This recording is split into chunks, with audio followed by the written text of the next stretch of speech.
Friends नमस्कार, आप सभी का स्वागत है। हेलो फ्रेंड्स नमस्कार, आप सभी का स्वागत है आपके अपने चैनल वनडे एग्जाम टारगेट पर।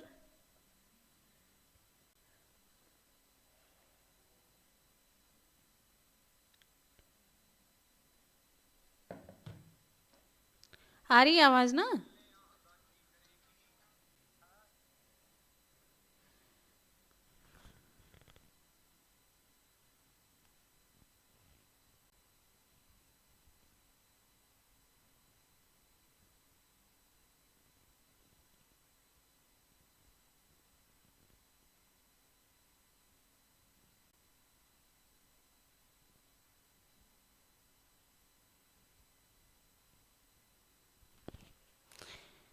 एक मिनट कुछ ये वो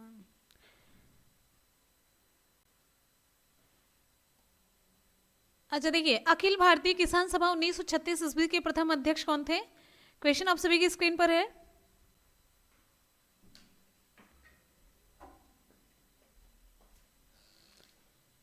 हाँ, अखिल भारतीय किसान सभा 1936 ईस्वी के प्रथम अध्यक्ष कौन थे? स्वामी सहजानंद सरस्वती, श्री कृष्ण सिंह, कार्यानंद शर्मा, बाबा रामचंद्र।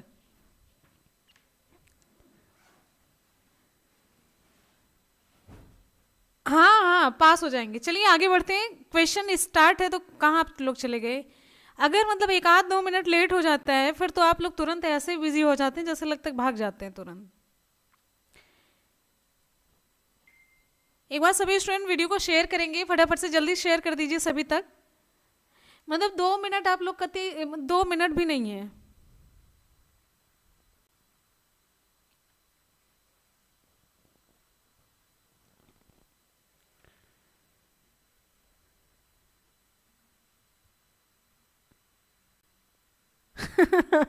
हाँ रुके, ठीक है। विकल्प यहाँ पर आपका पहला सही हो जाता है स्वामी सहजानंद सरस्वती।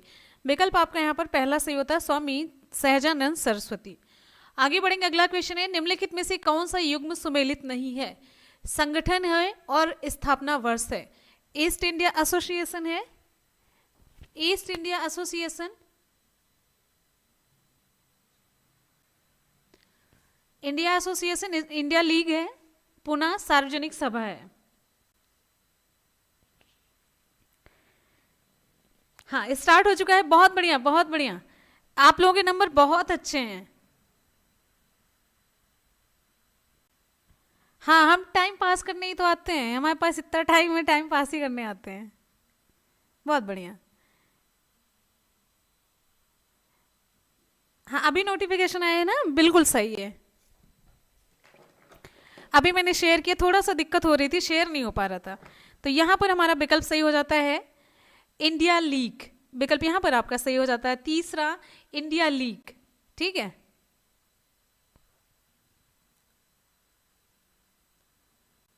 हाँ अभी और नंबर बढ़ेगा। आगे बढ़ते हैं, अगला क्वेश्चन नेक्स्ट हमारा अगला। चलिए फटाफट से, कल मैंने कहा था ना स्टैटिक जी के पूरा करवाएंगे। किस वायसराय को भारत में स्थानीय स्वशासन की स्थापना का श्रेय है? किस वायसराय को, किस वायसराय को?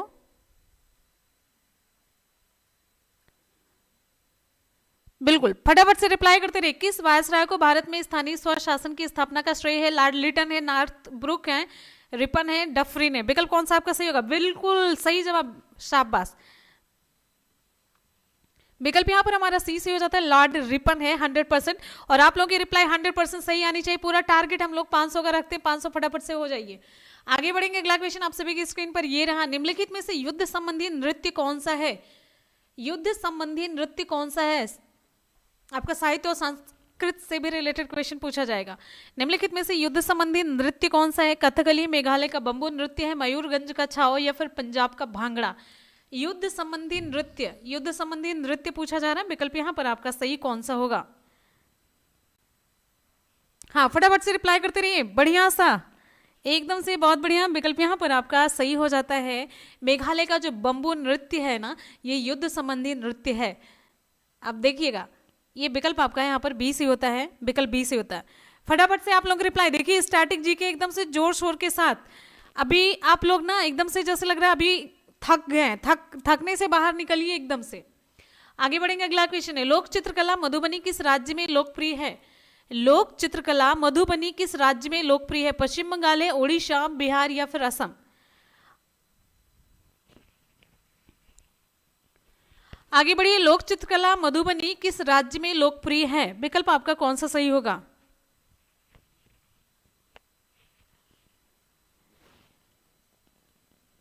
बिल्कुल सही। जब तक आप लोगों की पूरी रिप्लाई नहीं आएगी हम आगे नहीं बढ़ेंगे। यहां पर हमारा विकल्प सही हो जाता है, एकदम से जग जाहिर वाला क्वेश्चन है, मधुबनी लोक चित्रकला मधुबनी किस राज्य में लोकप्रिय है, तो यहां पर हमारा सही जवाब हो जाता है विकल्प, यहां पर आपका बिल्कुल सही विकल्प आपका यहां पर सी सही हो जाता है, ये है बिहार, करेक्ट। चलिए भाई आगे बढ़ते हैं, हमारा अगला क्वेश्चन ये रहा, बिरजू महाराज ने किस नृत्य शैली में ख्याति प्राप्त की थी? बिरजू महाराज ने किस नृत्य शैली में ख्याति प्राप्त की थी? भरतनाट्यम, कुचिपुड़ी, कथक या फिर ओडिसी? कौन सा सही होगा? बिरजू महाराज ने नृत्य शैली में ख्याति प्राप्त की थी, किस नृत्य शैली में? बिरजू महाराज ने किस नृत्य शैली में ख्याति प्राप्त की थी? बहुत बढ़िया भाई, शाबाश। बिरजू महाराज ने किस नृत्य शैली में ख्याति प्राप्त की थी? यहां पर हमारा सही जवाब हो जाता है कथक, विकल्प यहां पर आपका सी सही हो जाता है, कथक सही होगा इसका, ठीक है। आगे बढ़ेंगे, नेक्स्ट है, निम्नलिखित में से कौन सा युग्म सुमेलित नहीं है? आपसे पूछा जा रहा है कौन सा सुमेलित नहीं, घास का मैदान है और प्राप्ति स्थल है। इधर डाउन्स है, पैम्पास है, प्रेयरी है, स्टेपीज है, ऑस्ट्रेलिया है, अर्जेंटीना है, यूएसए, भारत है। अब आपको बताना है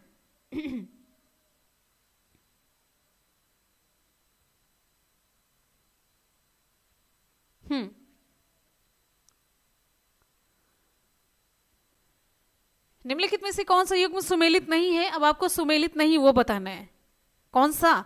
डाउन्स ऑस्ट्रेलिया सही है, पैम्पास अर्जेंटीना सही है, प्रेयरी यूएसए सही है, स्टेपीज ये कहाँ की है? ये भारत की तो बिल्कुल नहीं है ना, विकल्प यहां पर आपका डी सही होता है, ये सुमेलित नहीं है, करेक्ट।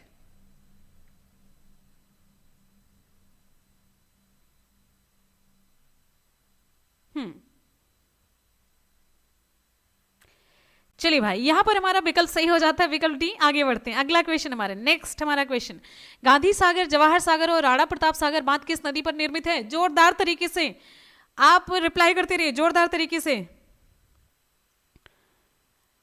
ओके। आगे बढ़ते हैं, नेक्स्ट गांधी सागर है, जवाहर सागर है और राणा प्रताप सागर बांध किस नदी पर निर्मित है? नर्मदा, चंबल, कृष्णा या फिर कावेरी? रिजल्ट आएगा, कोई दिक्कत नहीं होगी। आगे आगे आगे नेक्स्ट हमारा क्वेश्चन, एकदम से जोरदार तरीके से, यहां पर हमारा विकल्प सही हो जाता है, पूरा विकल्प हमारा बी सही हो जाता है, चंबल, विकल्प बी सही होता है, चंबल। बिना नकल की, एक दूसरे की नकल करनी ही नहीं है। नेक्स्ट हमारा क्वेश्चन आगे, संसार की अधिकतम वर्षा निम्नलिखित में से किस रूप में होती है? बहुत ही बढ़िया सा और सॉलिड क्वेश्चन है। संसार की अधिकतम वर्षा निम्नलिखित में से किस रूप में होती है? पर्वतकृत है, चक्रवाती है, संवहनी है, प्रति चक्रवात है? कौन सा सही होगा? आगे देखिए, नेक्स्ट हमारा क्वेश्चन, संसार की अधिकतम वर्षा निम्नलिखित में से किस रूप में होती है? पर्वतकृत होती है, चक्रवाती होती है, संवहनी या फिर प्रति चक्रवात? विकल्प यहां पर आपका सही हो जाता है, पर्वतकृत होती है, विकल्प आपका पहला सही होता है, पर्वतकृत।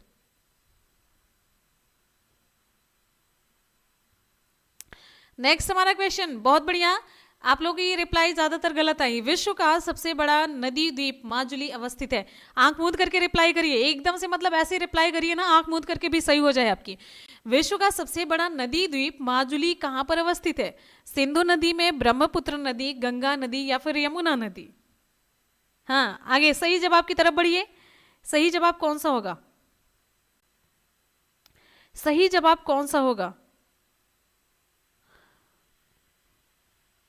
बिल्कुल सही, यहां पर हमारा विकल्प सही हो जाता है, विश्व का सबसे बड़ा नदी द्वीप माजुली, ये सही होता है हमारा। ब्रह्मपुत्र नदी में, विकल्प आपका यहां पर बी सही होता है, ब्रह्मपुत्र नदी इसका सही जवाब है। आगे बढ़ेंगे, अगला क्वेश्चन यहां पर देखिए, अगला क्वेश्चन तैयार रहिए। भारतीय रिजर्व बैंक की मुद्रा नीति का उद्देश्य नहीं है, यहां पर पूछा जा रहा है मुद्रा नीति का उद्देश्य नहीं है, क्या उद्देश्य नहीं है? आर्थिक विकास को प्रोत्साहित करना, वांछनीय दिशा में सीधा क्रेडिट, मुद्रास्फीति के दबाव को नियंत्रित करना, ये सभी बैंक से रिलेटेड काम है। सामाजिक न्याय सुनिश्चित करना। अब आप लोग बताइए कौन सा सही होगा। एक बार सभी स्टूडेंट वीडियो को फटाफट से दिल से वीडियो को लाइक और शेयर करेंगे। संख्या आपको बनानी है 500 की, आज का पूरा टारगेट है 500 की बनानी, आपको करना है, ये मेरी जिम्मेदारी नहीं, आपकी जिम्मेदारी। बाकी यहां पर देखिए, भारतीय रिजर्व बैंक की मुद्रा नीति का उद्देश्य, बिल्कुल सही जवाब है, विकल्प यहां पर आपका सही हो जाता है, ये सामाजिक न्याय सुनिश्चित करना, विकल्प आपका डी सही होता है। सामाजिक न्याय सुनिश्चित करना ये भारतीय रिजर्व बैंक की मुद्रा नीति का उद्देश्य नहीं है। अगर आप वैसे भी देखिए, आर्थिक विकास को प्रोत्साहित करना बिल्कुल होगा, बैंक का ही उद्देश्य एक सामान्य सा देख लीजिए, वांछनीय दिशा में सीधा क्रेडिट, मुद्रास्फीति, और ये सामाजिक न्याय सुनिश्चित करना बैंक का काम नहीं है। आगे बढ़ेंगे, अगला क्वेश्चन है, लघु और कुटीर उद्योग इसलिए महत्वपूर्ण है क्योंकि, सारे सब्जेक्ट से यहां पर क्वेश्चन लिए गए हैं। लघु और कुटीर उद्योग इसलिए महत्वपूर्ण है क्योंकि वे बहुतों को रोजगार प्रदान करते हैं, वे पारंपरिक है, क्या होगा? चलिए भाई, और आपको मैंने हम बता दें कि हमने प्लेलिस्ट बना दी है टॉपिक वाइज की भी, और साथ ही साथ में जो प्रैक्टिस पेपर हम करवा रहे हैं कंटिन्यू, उसकी भी हमने अलग से बना दी है। लघु और कुटीर उद्योग इसलिए महत्वपूर्ण है क्योंकि वे बहुतों को रोजगार प्रदान करते हैं, बिल्कुल आपका जवाब ये सही हो जाता है। जहां पर भी रोजगार की कमी होती है वहां पर लघु और कुटीर उद्योग स्थापित करने से बहुत सारे लोगों को आजकल ऐसे ही रोजगार मिल रहा है। पॉपुलेशन इतनी ज्यादा बढ़ती जा रही है तो कुछ न कुछ ऐसे ही तरीके अपनाए जा रहे हैं। आगे बढ़ेंगे, अगला क्वेश्चन नेक्स्ट हमारा, जिस मुद्रा में भुगतान करने पर लेनदार कानूनी तौर पर स्वीकार करने से इनकार नहीं कर सकता उसे हम क्या कहेंगे? उसे कौन सी मुद्रा कहेंगे? जिस मुद्रा में भुगतान करने पर लेनदार कानूनी तौर पर स्वीकार करने से इनकार नहीं कर सकता उसे हम क्या कहेंगे? इंपॉर्टेंट है, थोड़ा सा आपको सेंटेंस में लग रहा होगा कि थोड़ा सा टिपिकल है। बहुत बढ़िया, आप लोगों के अच्छे नंबर आने की बहुत बहुत बधाई। इसे हम कहते हैं, विकल्प ए आपका सही होता है विधिग्राह्य मुद्रा, विकल्प आपका ए सही होता है विधिग्राह्य मुद्रा। आगे बढ़ेंगे, अगला क्वेश्चन नेक्स्ट है, भारत में निर्धनता के स्तर का आकलन किया जाता है। भारत में निर्धनता के स्तर का आकलन कैसे करेंगे? देखिए, कुछ कॉमन सेंस के भी क्वेश्चंस होते हैं, जरूरी नहीं कि एकदम से आप रट लिए हो वही क्वेश्चन आए। देखिए, भारत में निर्धनता के स्तर का आकलन कैसे किया जाता है, क्या तरीका है इसके आकलन का?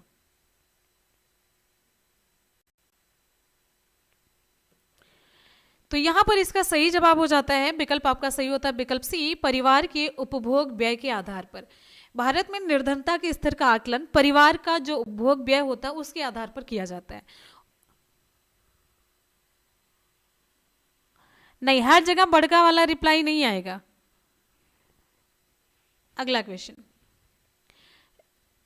राज्य की कार्यपालिका का प्रमुख कौन होता है? राज्य की कार्यपालिका का प्रमुख कौन होता है? राज्य की कार्यपालिका का प्रमुख राज्यपाल, मुख्यमंत्री, विधानसभा अध्यक्ष, राष्ट्रपति।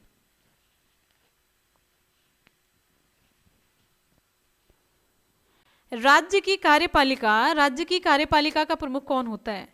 राज्य की कार्यपालिका का प्रमुख कौन होता है? चलिए जल्दी से बताइए, राज्य की कार्यपालिका का प्रमुख कौन होता है? राज्यपाल, मुख्यमंत्री, विधानसभा अध्यक्ष, राष्ट्रपति। अब इतने आसान से क्वेश्चन की रिप्लाई भी आप लोगों की समझ में नहीं आ रहा है।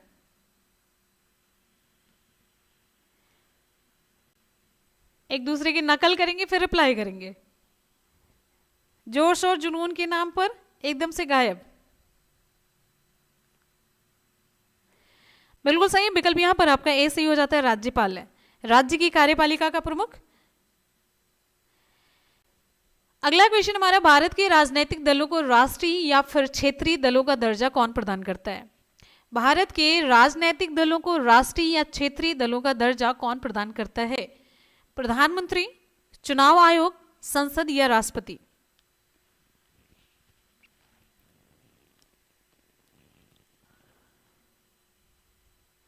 और स्लो रिप्लाई करिए जिससे कि ना एकदम से मतलब मजा आ जाए। और स्लो एकदम से इतने स्लो करते रहिए, हाँ स्लो करते रहिए, वेट करिए ना एक एक कदम चल चल करके कि कब एग्जाम की डेट आ जाए, फिर उसके बाद से तब आप लोग तैयारी करें। बात के राजनीतिक दलों को राष्ट्रीय, अभी मैंने वो भारतीय संग्राम का आधुनिक भारतीय इतिहास से रिलेटेड क्वेश्चन करवाया, एकदम से रिस्पॉन्स आप लोगों का देखिए कैसा है। भारत के राजनीतिक दलों को राष्ट्रीय या क्षेत्रीय दलों का दर्जा कौन प्रदान करता है? यहां पर हमारा विकल्प सही हो जाता है, विकल्प बी, इसका सही जवाब हो जाता है चुनाव आयोग। भारत के राजनीतिक दलों को राष्ट्रीय या क्षेत्रीय दलों का दर्जा चुनाव आयोग के द्वारा प्रदान किया जाता है। आगे बढ़ेंगे, अगला क्वेश्चन हमारा नेक्स्ट है, भारतीय संविधान में समवर्ती सूची किसके संविधान से ली गई है? भारतीय संविधान, दिक्कत ये होती है ना जहां पर वो चीजें लग जाती हैं, क्या ही बोलूं, कुछ बोलने लायक नहीं। भारतीय संविधान में समवर्ती सूची किसके संविधान से ली गई है? भैया जोरदार तरीके से रिप्लाई करते रहिए। हाँ सुरजीत, कमेंट शो हो रहा है और बहुत बढ़िया सी रिप्लाई आ रही है।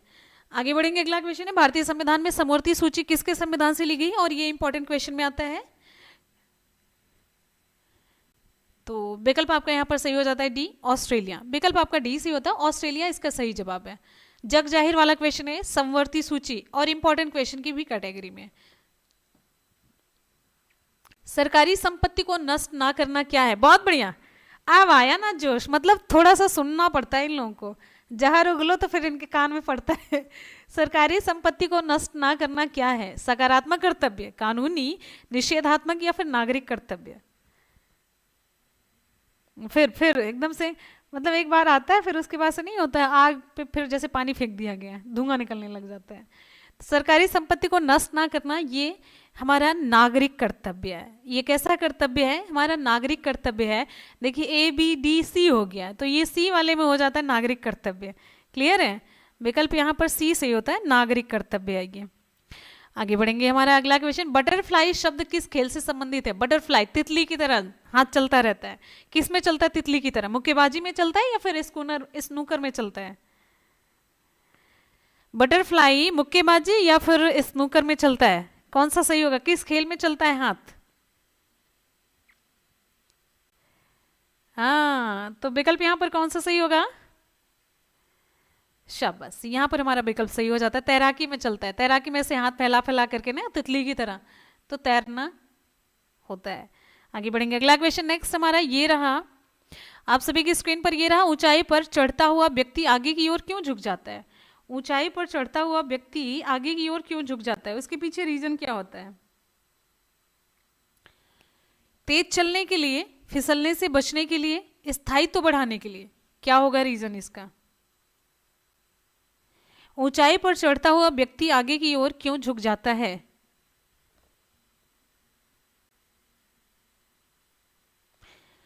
बिल्कुल सही जवाब है, बिल्कुल सही है। यहां पर हमारा विकल्प सही हो जाता है, स्थायित्व बढ़ाने के लिए। जो गुरुत्व का सेंटर होता है उसके लिए मेनली, ये साइंस का एक कॉन्सेप्चुअल क्वेश्चन है। नेक्स्ट आगे बढ़ेंगे, कोशिका में पाए जाने वाला आनुवांशिक पदार्थ है, कोशिका में कौन सा आनुवांशिक पदार्थ पाया जाता है? डीएनए है, आरएनए है, प्रोटीन है, कार्बोहाइड्रेट है? कोशिका में पाया जाने वाला आनुवांशिक पदार्थ है,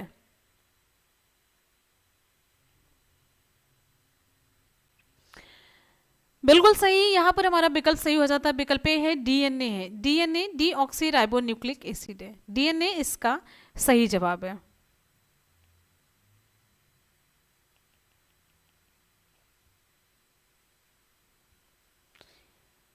आगे बढ़ेंगे, अगला क्वेश्चन है, प्रेशर कुकर में खाना जल्दी पकता है क्योंकि?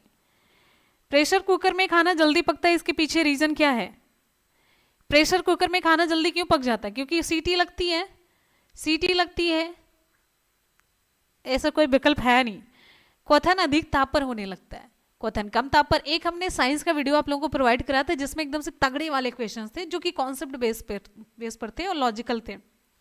वो वीडियो आप लोग जरूर देख लीजिएगा, नीचे हम हो सकता है डिस्क्रिप्शन बॉक्स में लिंक आपको डाल देंगे, आपके लिए डाल देंगे। तो ये विकल्प आपका सही होता है, क्वथन अधिक ताप पर होने लगता है, राइट। क्वथन अधिक ताप पर होने लगता है इसलिए प्रेशर कुकर में खाना जल्दी पक जाता है। शाबाश।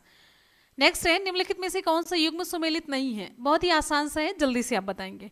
कौन सा युग्म सुमेलित नहीं पूछा जा रहा है यहाँ पर? देखिए, विटामिन है और कमी से जो रोग होता है, विटामिन ए है, बी है, सी है, डी है, और कमी से रतौंधी है, बेरी बेरी, स्कर्वी है, नपुंसकता है।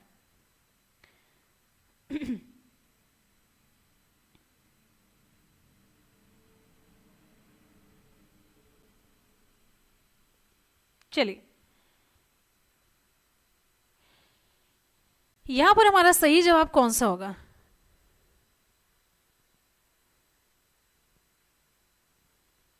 बिल्कुल सही, एकदम से आंख मूंद करके आप लोग रिप्लाई कर सकते हैं। तो इसकी सही रिप्लाई क्या हो सकती है? विटामिन डी की कमी से रिकेट्स होता है ना कि नपुंसकता होती है। अच्छा, नपुंसकता, फर्टिलिटी, ये किसकी कमी से होता है? हाँ हाँ, विटामिन ई, इसका सही जवाब होता है विटामिन ई है।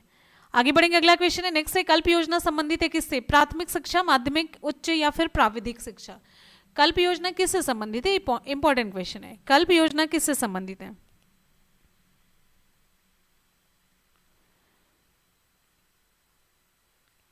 आगे बढ़िए, नेक्स्ट क्वेश्चन हमारा, विटामिन ई, टोकोफेरॉल, बिल्कुल सही है। रिकेट्स बच्चों में विटामिन डी की कमी से होता है। कल्प योजना, ये विकल्प आपका सही होता है। कल्प योजना किससे संबंधित है? एकदम से मरैला होकर के रिप्लाई नहीं करनी, मतलब एनर्जी होनी चाहिए भाई, कमेंट सेक्शन में दिखना चाहिए, कमेंट में आपकी एनर्जी दिखनी चाहिए। और ना तो अगर आप ऐसे ना मर मर करके ऐसे रिप्लाई करेंगे, मतलब होता नहीं, तो फिर हमारी रिप्लाई ऐसे होगा ना, हम भी मर मर के ऐसे करेंगे। कल्प योजना संबंधित है, हाँ भाई, ये पुष्पा यादव की रिप्लाई आ चुकी है, सरिता पटेल की है, और इधर ये जितेंद्र की आती है, और प्रदीप की, फिर राजन गुप्ता की रिप्लाई आती है। ये कहते हैं भाई कि ये है प्राथमिक शिक्षा से संबंधित। हाँ, और सभी कहाँ गए? और सभी रिप्लाई करते रहिए भाई। तो ये प्राथमिक हो गया, तो प्राथमिक हो जाता है इसका सही जवाब। ठीक, चलिए, शेरनी हो रिप्लाई करते रहिए, विकल्प आपका ए सही होता है। आगे बढ़ते हैं, अगला क्वेश्चन है, कल्प योजना होता है ना जो कि मतलब जैसे स्कूलों का सौंदर्यीकरण पूरा एकदम से चेंज कर देना, एकदम से जैसे नहीं होता कि पूरा पेंट वेंट अच्छे तरीके से होता रहे और एक देखने के बाद लगे ना कि तरोताजा। बहुत कल्प योजना के अंतर्गत आप देखिए ना, जितने प्राइमरी स्कूल थे सारे चमक गए हैं एकदम, पहले ये नहीं था, अब है ना। आगे बढ़ते हैं, अगला क्वेश्चन, उत्तर प्रदेश में स्कूल चलो अभियान की शुरुआत कब की गई थी? आगे देखिए, नेक्स्ट है, उत्तर प्रदेश में स्कूल चलो अभियान की शुरुआत कब की गई थी? इंपॉर्टेंट क्वेश्चन है, नेक्स्ट है, उत्तर प्रदेश में स्कूल चलो अभियान की शुरुआत कब की गई थी? 1992, 95, 2000, 97? उत्तर प्रदेश में स्कूल चलो अभियान की शुरुआत,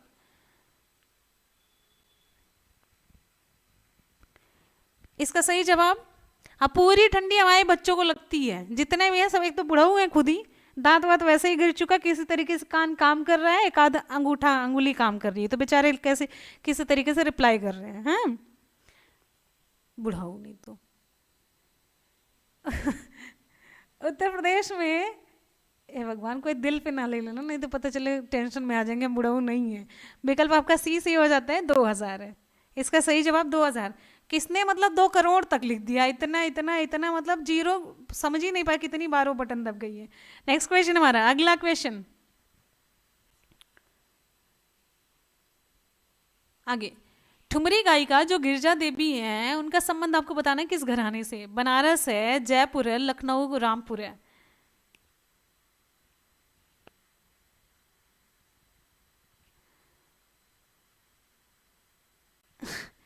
ठुमरी गायिका गिरजा देवी का संबंध है, ठुमरी गायिका गिरजा देवी का संबंध किससे? बनारस घराने से, जयपुर, लखनऊ या फिर रामपुर घराने से? विकल्प यहां पर आपका सही हो जाता है बनारस घराने से, विकल्प आपका ए सही होता है बनारस घराने से। अगला क्वेश्चन, बहुत बढ़िया, शाबाश, उड़ चलो, देखते हैं। सूची 1 को सूची 2 से सुमेलित कीजिए और सूचियों के नीचे दिए गए कूट से सही उत्तर का चयन कीजिए। और ये वाला कॉम्प्लीमेंट जो मैंने दिया ना, मेरे को बहुत मिलता है। तो ये मेला त्योहार है, ये मेला है, और ये कहाँ पर मनाया जाता है? ये क्वेश्चन ये फिक्स रहता है, एक क्वेश्चन एक से ज़्यादा, कभी कभी 2 क्वेश्चन भी पूछ लिया जाता है, लेकिन एक तो कंफर्म रहता है, मेला, और ये पूछा जाता है स्थान का नाम। पशु मेला, सही उत्तर का चयन कीजिए। कूट तो दिया नहीं है, आपको मिलान करवाना है, मिलान आपको बताते हैं। देखिए यहां पर पशु मेला, ये मिला दीजिए बटेश्वर। ध्रुपद मेला वाराणसी। गोविंद साहब मेला अंबेडकर नगर। माघ मेला मिला दीजिए अपना, ये प्रयागराज हो गया। तो ये हो जाता बिल्कुल सही, 3 4 2 1 करेक्ट, बहुत बढ़िया, शाबाश, आप लोगों की रिप्लाई आ चुकी है। नहीं, इसका सही होगा 3 4 2 1। बहुत सारे बच्चों की रिप्लाई आ चुकी है। विकल्प यहाँ पर आपका सही हो जाता है 3 4 2 1। मेला से रिलेटेड, मेला और त्योहार से रिलेटेड एक क्वेश्चन कंफर्म होता है आपके एग्जाम में, एक क्वेश्चन हमेशा कंफर्म है। आगे बढ़ेंगे, नेक्स्ट है पर्सनल कंप्यूटरों को फिल इन द ब्लैंक हो जाएगा यहां पर।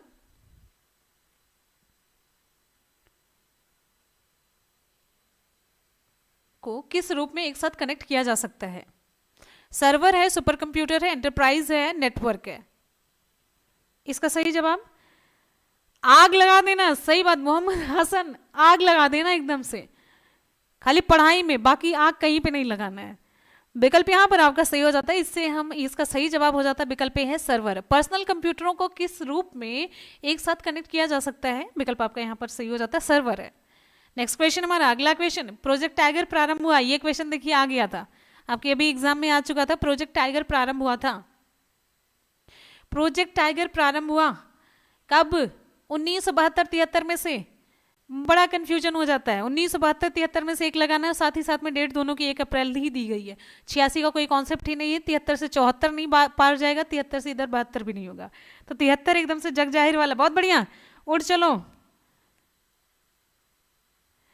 बिल्कुल सही है, 73 वाला सही हो जाता है। विकल्प आपका बी सी होता है। प्रोजेक्ट टाइगर प्रारंभ किया गया था 1 अप्रैल 1973 को। बिल्कुल सही, बहुत बढ़िया, शाबाश। आगे बढ़ते हैं, बांदीपुर राष्ट्रीय उद्यान का संबंध किससे है? बांदीपुर राष्ट्रीय उद्यान का संबंध किससे है? बाघ से, हिरन से, हाथी से, गैंडा से? क्या बात है भाई, शाबाश। हाँ, बांदीपुर राष्ट्रीय उद्यान का संबंध।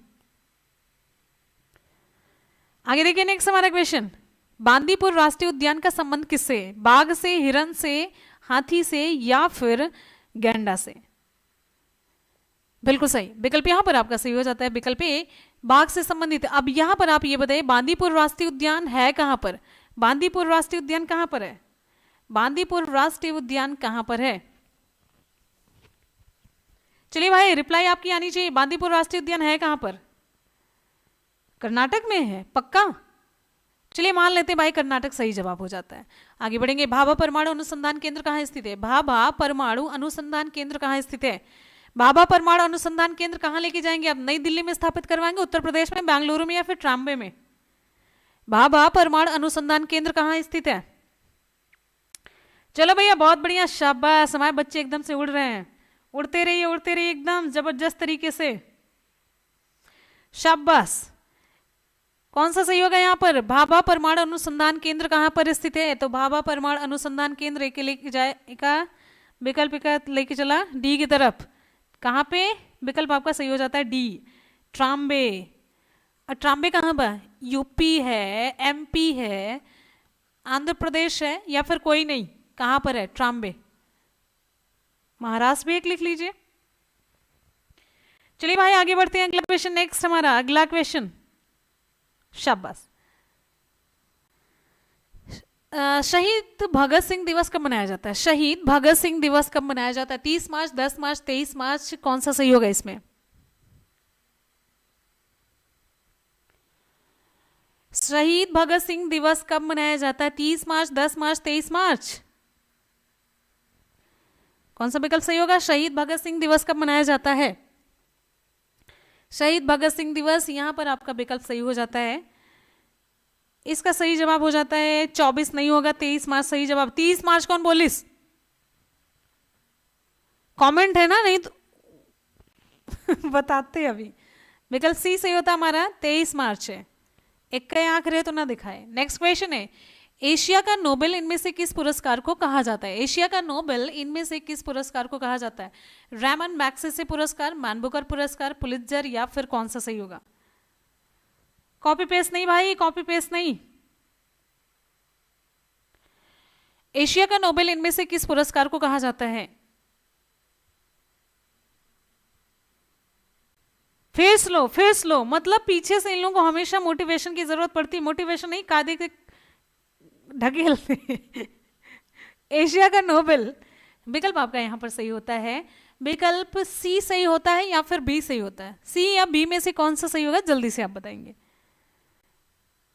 अच्छा ए को, चलिए विकल्प भाई ए सही हो जाता है, ना सी सही है ना बी सही है, विकल्प आपका ए सही होता है। एशिया का जो नोबेल माना जाता है वो रैमन मैग्सेसे पुरस्कार को माना जाता है।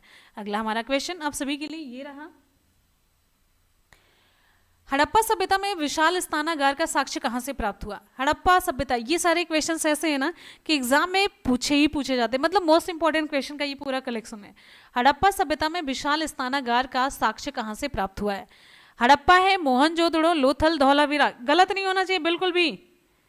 आगे देखिए नेक्स्ट हमारा, बिल्कुल भी गलत नहीं होना चाहिए। चलिए आगे बढ़ते हैं नेक्स्ट। शाबाश, यहां पर हमारा विकल्प सही हो जाता है, पक्का?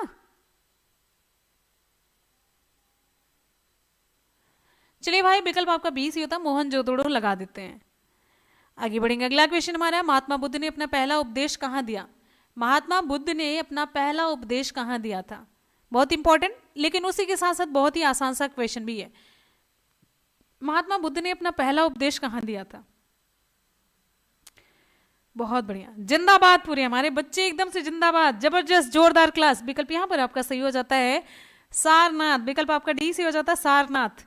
ये भी जिसका गलत हुआ ना,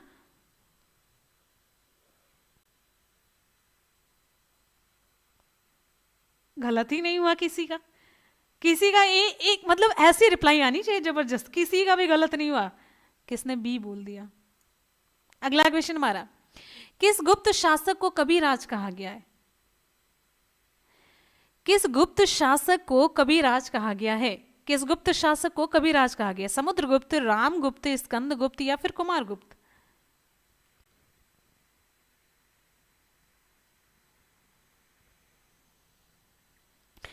किस गुप्त शासक को कविराज कहा गया है? किस गुप्त शासक को कविराज कहा गया है? कविराज की संज्ञा किसे दी गई है? कोई डी बता रहा है, कोई ए बता रहा है। अब सी वाले भी आ जाएं जल्दी से, हम वेट कर रहे हैं, सी वाले जल्दी से आए। हाँ सी वाले भी आ गए। चलिए रामगुप्त कोई नहीं बताएगा, ये हम जानते हैं। तो भाई आगे हम बढ़ चलते हैं समुद्रगुप्त की तरफ। सही जवाब हो जाता है समुद्रगुप्त। ठीक, समुद्रगुप्त सही होता है। किस गुप्त शासक को कविराज कहा गया? तो समुद्रगुप्त को। अगला क्वेश्चन आप सभी का फेवरेट है, आगे देखिए। साइमन कमीशन के बहिष्कार के दौरान हुए लाठीचार्ज के कारण किस नेता की मृत्यु हो गई? किसी का भी गलत नहीं होना चाहिए, जल्दी से। साइमन कमीशन के बहिष्कार के दौरान लाठीचार्ज के कारण किस नेता की मृत्यु हो गई है? विट्ठल भाई पटेल, बाल गंगाधर तिलक, लाला लाजपत राय, बटुकेश्वर दत्त। हाँ, और आप लोग ना डेली ये नोटिफिकेशन के लिए टेलीग्राम से जरूर जुड़ जाइए। टेलीग्राम आप वन डे एग्जाम ऐसे डालेंगे, वन डे एग्जाम टारगेट डालेंगे और बाय यहाँ पर लिखेंगे बाय मुनमुन। ठीक है, 100% आपको सारा नोटिफिकेशन मिलेगा और कंटेंट भी यहाँ पर प्रोवाइड किया जा रहा है। तो विकल्प यहाँ पर आपका सही हो जाता है, देखिए विकल्प यहाँ पर आपका सही हो जाता है लाला लाजपत राय। जग जाहिर वाला क्वेश्चन है। आगे देखेंगे नेक्स्ट, इसी से रिलेटेड आपको मिलेगा, मतलब हिस्ट्री है। गोलमेज सम्मेलन क्यों आयोजित किए गए थे? आगे देखिए, गोलमेज सम्मेलन क्यों आयोजित किए गए थे? गोलमेज सम्मेलन आयोजित करने के पीछे का रीजन क्या है? हाँ आगे देखिए, गोलमेज सम्मेलन क्यों आयोजित किए गए थे? फिर स्लो, जैसे लगता है थोड़ी देर के बाद ठंड लग जाती है, हैं? चलिए फटाफट से रिप्लाई करते रहिए, जल्दी से, और जल्दी, और फास्ट। गोलमेज सम्मेलन क्यों आयोजित किए गए थे?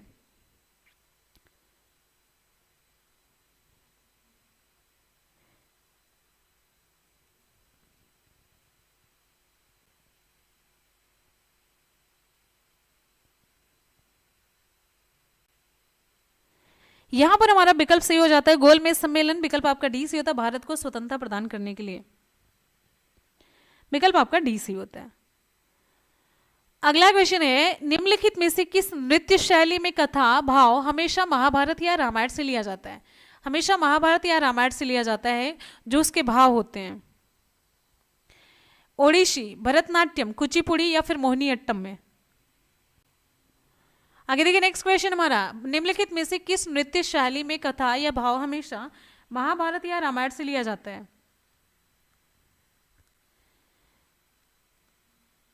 हाँ, एक बार जितने भी स्टूडेंट वीडियो को देख रहे हैं दिल से वीडियो को लाइक और शेयर करेंगे, और नए बच्चे चैनल को सब्सक्राइब कर लेंगे, जिससे कि ना वीडियो जब भी डाले तो मिस ना होने पाए। नहीं तो एक बार चैनल मिल जाता है ना, फिर उसके बाद से मिलता नहीं, खो जाता है।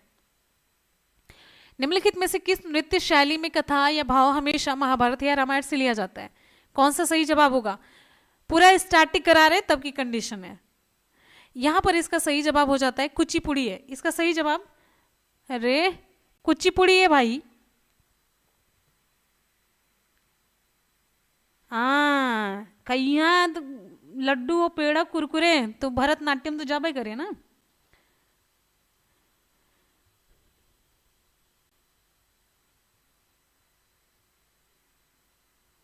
चलिए अच्छा ये बताइए, कुचिपुड़ी किस स्टेट का डांस है? कुचिपुड़ी विकल्प है आंध्र प्रदेश है, आंध्र प्रदेश, तमिलनाडु, कर्नाटका है, केरल है। कौन सा सही होगा? कुचिपुड़ी किस स्टेट का डांस है? इससे ज्यादा इंपॉर्टेंट क्वेश्चन ये है किस स्टेट का है। बिल्कुल सही है, इसका सही जवाब हो जाता आंध्र प्रदेश का। अगला है, प्रसिद्ध विट्ठल स्वामी का मंदिर और हजारा का मंदिर का निर्माण किसने कराया था? प्रसिद्ध विट्ठल स्वामी का मंदिर और हजारा का मंदिर का निर्माण किसने कराया था? देवराय द्वितीय, हरिहर द्वितीय, कृष्णदेवराय, बुक्का। कौन सा सही होगा? विट्ठल स्वामी का मंदिर, विट्ठल स्वामी का मंदिर और हजारा का मंदिर, इसका निर्माण किसने करवाया था?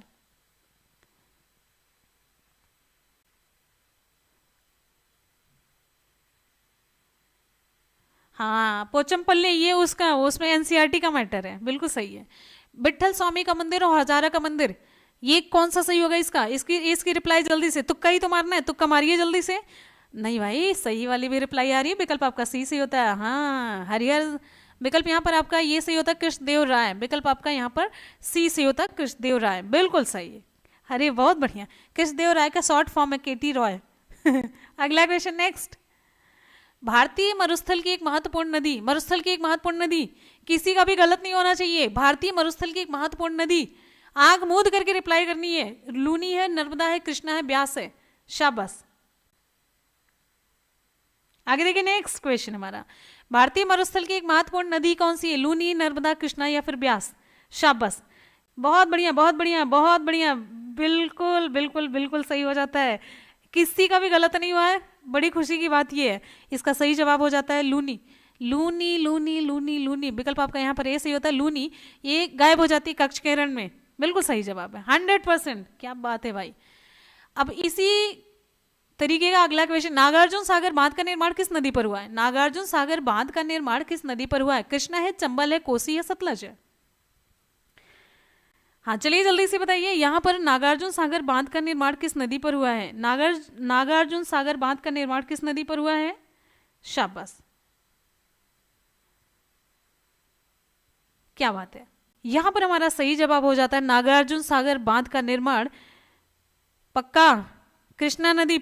अरे भाई 50,000%, तो फिर हमारी हिम्मत कैसे कि हम इसको गलत कर सकें। कृष्णा, विकल्प आपका यहाँ पर ए सही हो जाता है, कृष्णा रिवर। बिल्कुल सही। आगे बढ़ेंगे, अगला क्वेश्चन। शाबाश, ऐसे ही क्वेश्चन आए तो आप लोग पेपर क्या है, हमको लगता है पूरा कॉलेज वॉलेज धुआं धुआं करके चले आए। समुद्र तल से ऊपर विश्व की सबसे बड़ी पर्वत श्रृंखला कौन सी है?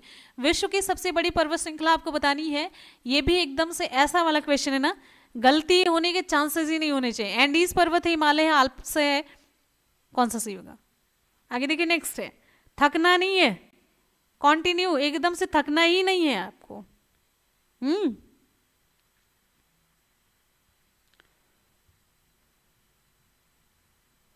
समुद्र तल से ऊपर विश्व की सबसे बड़ी पर्वत श्रृंखला कौन सी है? एंडीज है, हिमालय है, आल्प्स है, पायरेनीज पर्वत।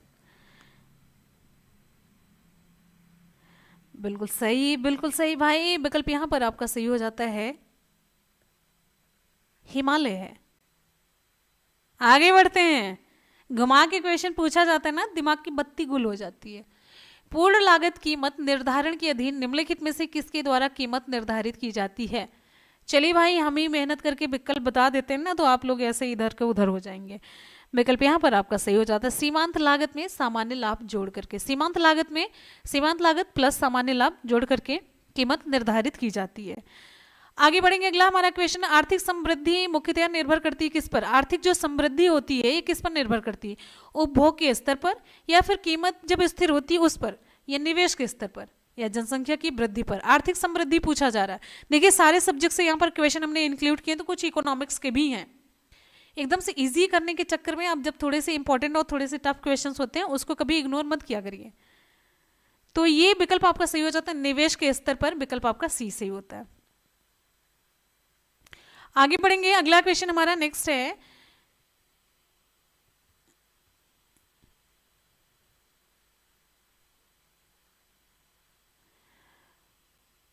आप लोग टेलीग्राम से जुड़ जाइए, शेयर करने की जरूरत ही नहीं पड़ेगी, हम तो खुद ही शेयर करते रहते हैं ना। आर्थिक समृद्धि हो गया, भारतीय रिजर्व बैंक किस प्रणाली के अनुसार नोट जारी करता है? भारतीय रिजर्व बैंक किस प्रणाली के अनुसार नोट जारी करता है? नियत प्रत्ययी प्रणाली, अधिकतम प्रत्ययी प्रणाली, न्यूनतम आरक्षण प्रणाली, या फिर समानुपातिक आरक्षण प्रणाली? कौन सा सही होगा यहाँ पर? भारतीय रिजर्व बैंक किस प्रणाली के अनुसार नोट जारी करता है?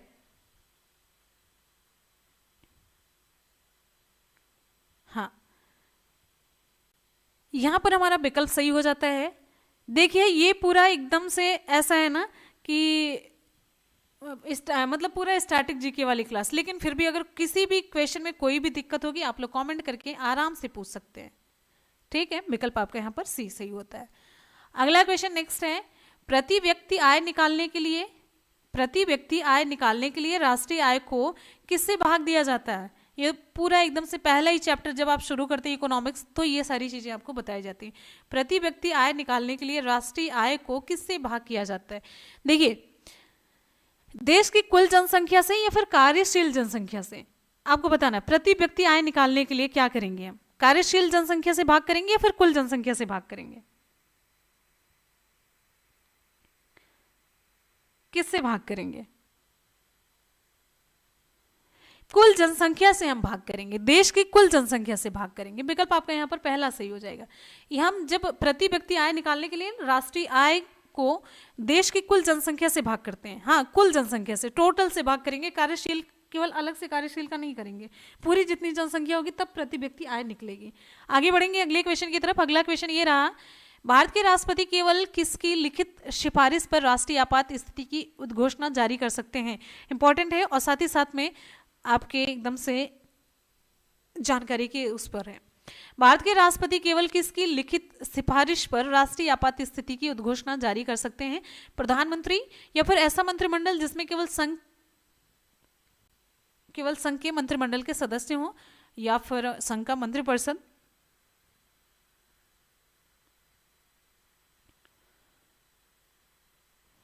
हाँ बिल्कुल सही है। आगे देखिए नेक्स्ट हमारा क्वेश्चन है, विकल्प यहाँ पर आपका सही हो जाता है सी, संघ का मंत्रिपरिषद है। विकल्प आपका सी सही होता है, संघ का मंत्रिपरिषद।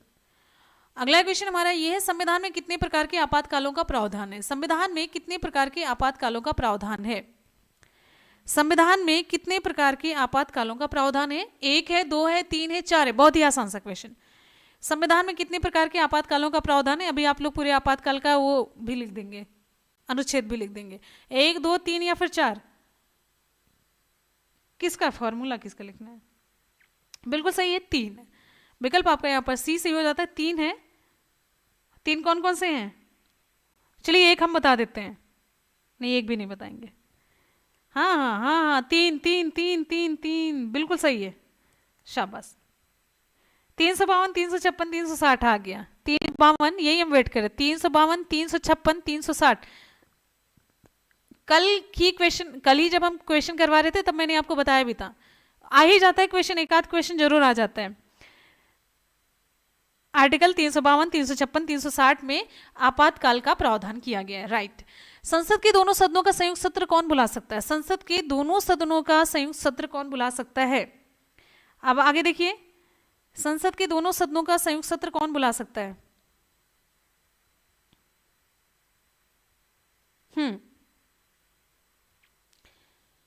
राष्ट्रपति, प्रधानमंत्री,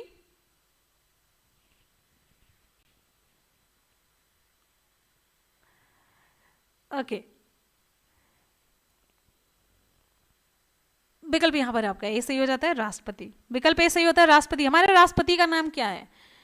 हमारे राष्ट्रपति का नाम अमित शाह, राजनाथ सिंह, नरेंद्र मोदी, योगी आदित्यनाथ जी। राष्ट्रपति का नाम आपको बताना है, कौन सा सही होगा? चारों में से कौन सा सही होगा? आगे बढ़ते हैं, नेक्स्ट है मूलभूत अधिकारों की सूची। अगला क्वेश्चन है मूलभूत अधिकारों की सूची में से किस संविधान संशोधन द्वारा संपत्ति के अधिकार को हटाया गया? बहुत ही आसान सा क्वेश्चन, इंपॉर्टेंट और साथ ही साथ में सभी को पता होगा। अच्छा, रामनाथ कोविंद जी हैं। चलिए भाई, एक बार आप सभी स्टूडेंट दिल से वीडियो को लाइक और शेयर करेंगे। आप लोगों की लाइक और शेयर यानी कि आप लोगों के सपोर्ट के बिना कुछ भी पॉसिबल नहीं, आप सभी जानते हैं। तो आप लोग कृपा बनाए रखिए। हाँ, तो मूलभूत अधिकारों की सूची में से किस संविधान संशोधन द्वारा संपत्ति के अधिकार को हटाया गया? 42वां है, 62वां है, 44वां है, 43वां है? कौन सा सही होगा? बिल्कुल सही जवाब है, इसका सही जवाब हो जाता है 44वां है। 44वें संविधान संशोधन के द्वारा संपत्ति के अधिकार को मूल अधिकारों से हटा करके कौन से अधिकार में बना दिया गया? विधिक अधिकार की कैटेगरी में इसको डाल दिया गया है। 44वां है, ठीक है। हाँ, आगे बढ़ेंगे, नेक्स्ट हमारा क्वेश्चन 44वां 1978। वसा में घुलनशील विटामिन कौन से हैं? वसा में घुलनशील विटामिन कौन से हैं आपको बताना है। वसा में घुलनशील विटामिन का नाम टोकोफेरॉल, नियासिन। अब देखिए यहां पर कौन सा सही होगा?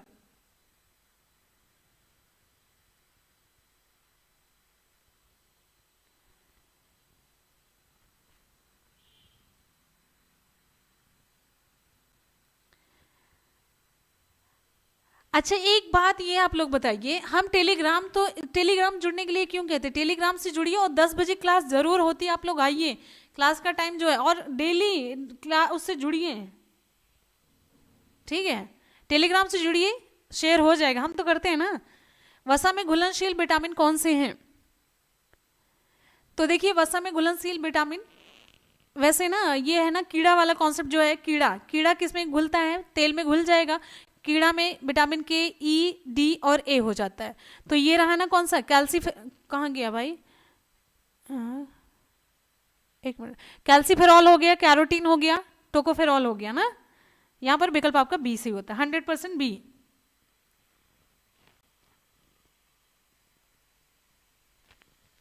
हाँ, और बाकी जो बचता बी और सी, ये जल में घुलनशील है।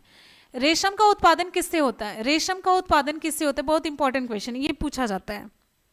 रेशम का उत्पादन किससे होता है?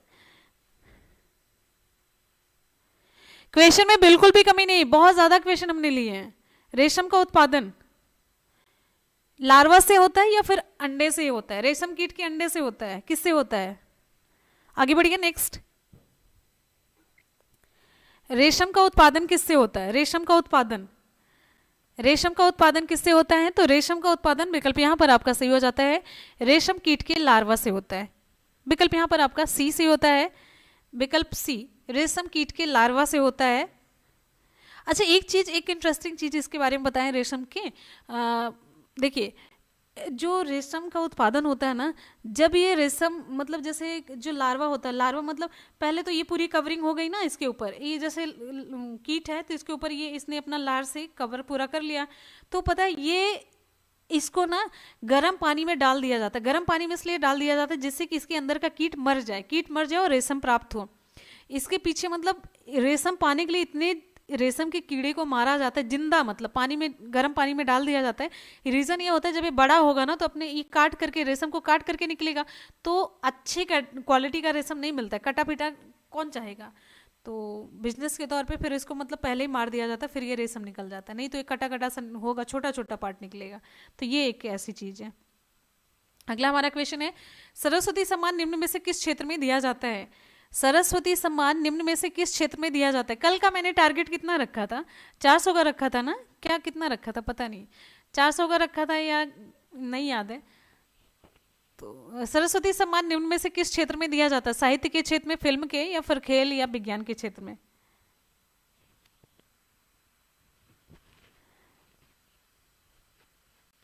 हाँ, आगे बढ़िए, आगे देखिए, नेक्स्ट हमारा क्वेश्चन, किसके क्षेत्र में सरस्वती सम्मान किस क्षेत्र में दिया जाता है? अभी मैंने हिंदी साहित्य, हिंदी रचना इतना पढ़ाया तो उसमें बार बार बता रहे थे साहित्य से रिलेटेड सरस्वती सम्मान मिला ये। तो यहाँ पर इसका सही जवाब हो जाता है साहित्य के क्षेत्र में। विकल्प आपका ये सही होता है, साहित्य के क्षेत्र में। ठीक है, आगे नेक्स्ट हमारा क्वेश्चन अगला, किसी कंप्यूटर या नेटवर्क में अनाधिकृत रूप से घुसपैठ करना और डाटा से छेड़छाड़ करना क्या कहलाता है? किसी कंप्यूटर या नेटवर्क में अनाधिकृत रूप से घुसपैठ करना और डाटा से छेड़छाड़ करना क्या कहलाता है? फिर थक गए हैं एकदम से, मतलब फिर से जोश और एनर्जी गायब हो जाती है आप में। अरे राम, अंग्रेजी तो और नहीं सम। तो विकल्प यहां पर आपका सही हो जाता है हैकिंग। कहा जाता है ना हमारा ये पूरा हैक हो चुका है। नेक्स्ट क्वेश्चन है,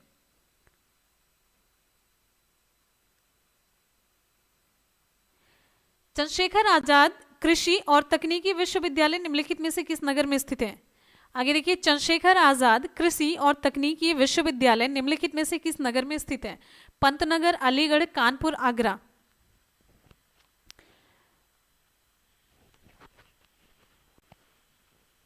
बिल्कुल जोश नहीं है।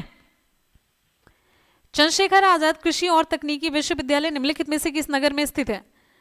तो ये सही हो जाता है कानपुर है। विकल्प आपका सही हो जाता है सी, कानपुर है, 100% कानपुर है। ना ना ना ना ना ना, आगे विकल्प सी सही होता है, कानपुर इसका सही जवाब है। क्वेश्चन देखिए, कल्प योजना संबंधित है किससे? वही वाली कल्प योजना है, दोबारा आने के बाद कल्प योजना का रंग नहीं बदला है। कल्प योजना किससे संबंधित है? कल्प योजना किससे संबंधित है? कल्प योजना किससे संबंधित है?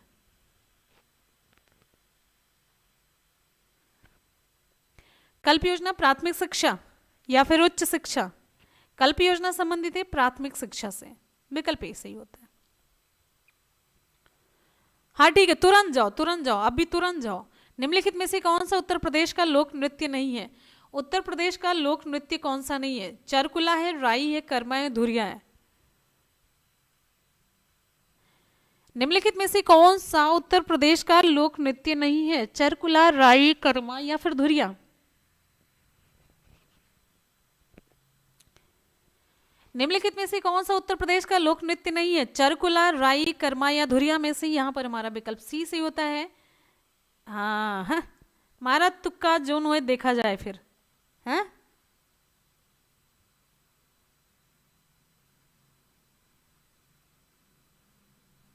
चलिए आगे बढ़ते हैं भाई।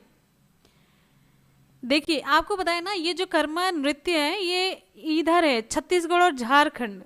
छत्तीसगढ़ और झारखंड में होता है, और मेनली ना ये जब फसल नई नई कटती है तो उसकी खुशी में लोग नाच गा करके मनाते हैं। और एक तरीके से छत्तीसगढ़ और झारखंड के जो लोग होते हैं, आदिवासी या फिर गैर आदिवासी लोग, सभी इसे ना एक तरीके से लोक मांगलिक नृत्य के रूप में जानते हैं। और सबसे इम्पोर्टेंट ये होता है ना, खुशी में मनाया जाता है। अच्छा एक क्वेश्चन और बताइए आप, चलिए हम आपसे पूछते हैं,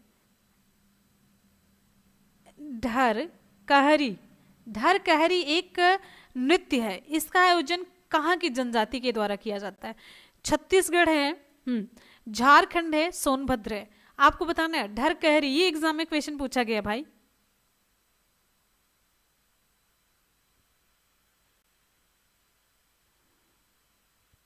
चलिए कौन, कोई बताया? तो कई तो मानना है। ना ना ना, देखा हमको पता था, ये है ना सोनभद्र का है, ये सोनभद्र का है, सोनभद्र का है। आगे बढ़ते हैं, अगला क्वेश्चन नेक्स्ट हमारा अगला, उत्तर प्रदेश में लोकायुक्त संगठन कब बना था? उत्तर प्रदेश में लोकायुक्त संगठन कब बना था?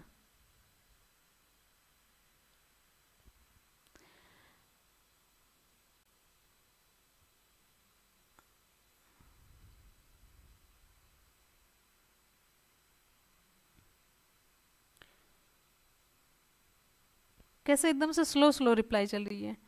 अच्छा, लोकायुक्त संगठन 1977 इसका सही जवाब होगा। विकल्प आपका यहाँ पर पहला सही होता है, 1977 इसका सही जवाब है।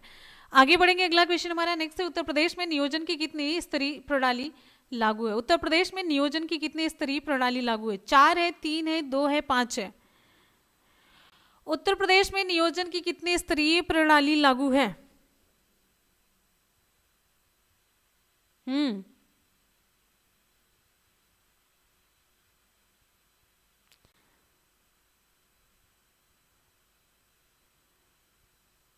कल मैंने कहा था ना कि सोना नहीं है।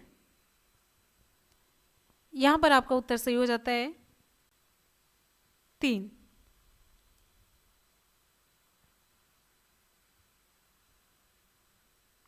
अगला,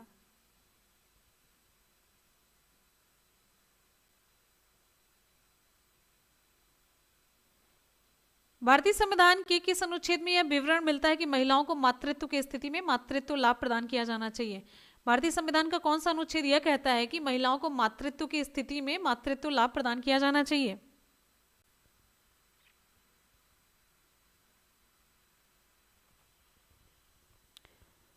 आप लोग की स्लो रिप्लाई आ रही है, हमको दिख ही नहीं रहा। कौन सा अनुच्छेद है ये?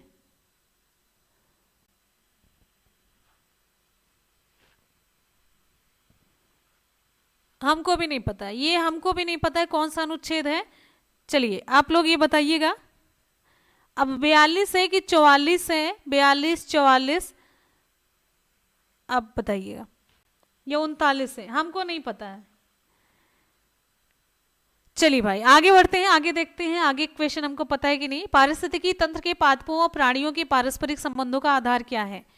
पारिस्थितिकी तंत्र के पादपों व प्राणियों के पारंपरिक संबंधों का आधार क्या है? इकोसिस्टम में जो पादप और प्राणी आपस में संबंध रहता है, उनका आधार क्या? उत्पादक है, पोषण संबंध है, ऊर्जा प्रवाह है, अपघटक है, क्या है? 42 है पक्का? चलिए मान लेते हैं। यहां पर देखिए क्या आधार है, उत्पादक है, पोषण संबंध, ऊर्जा प्रवाह है, क्या है इसमें? तो पादप और प्राणी एक दूसरे से संबंधित, इनका पोषण संबंध है। जो पौधे होते हैं उत्पादक होते हैं, प्राणी उस पर निर्भर करते हैं, फिर इस तरीके से प्राणी और दूसरे एक प्राणी पर दूसरे प्राणी निर्भर करते हैं, तो ये पोषण संबंध होता है इनके पारस्परिक संबंध का आधार। अच्छा आगे देखिए, निम्न में से कौन सा जैव विविधता के लिए बड़ा खतरा है? जैव विविधता के लिए बड़ा खतरा कौन सा हो सकता है? भंगुर पारितन जैसे मैंग्रोव और नमभूमि है, हिमालय में अगम्य आवास हैबिटेट, प्राकृतिक आवासों और वनस्पति का विनाश और झूम खेती। विकल्प के अकॉर्डिंग आपको चलना है। इनमें से कौन सा जैव विविधता के लिए बड़ा खतरा है? इनमें से जैव विविधता के लिए बड़ा खतरा है, कौन सा विकल्प आपका सही होगा?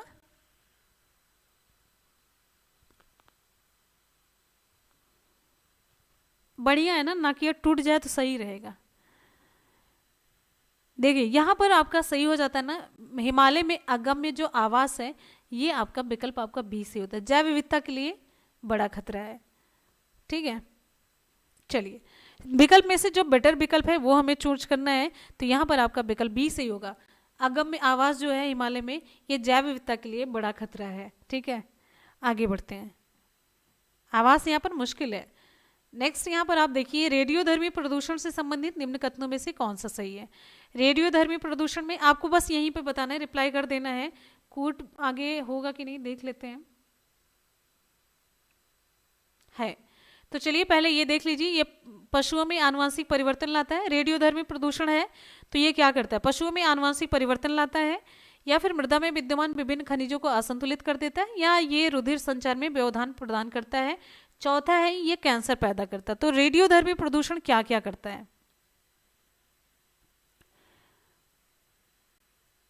रेडियोधर्मी आनुवंशिक परिवर्तन करता है, रुधिर संचार में व्यवधान, चौथा कैंसर पैदा करता है। तो मृदा से संबंधित ये है नहीं, तो दूसरा छोड़ करके 1, 3 और 4 पे आप लगा दीजिए। अब देख लीजिए 1, 3 और 4 कहाँ पर है, तो ये विकल्प सी रहा आपका, विकल्प सी हो जाता है सही, 1, 3 और 4 है करेक्ट। आगे बढ़ेंगे, विश्व श्रमिक दिवस किस दिन मनाया जाता है? विश्व श्रमिक दिवस किस दिन मनाया जाता है? विश्व श्रमिक दिवस किस दिन मनाया जाता है? तो 8 मई है, 1, 6 अप्रैल, कौन सा सही होगा?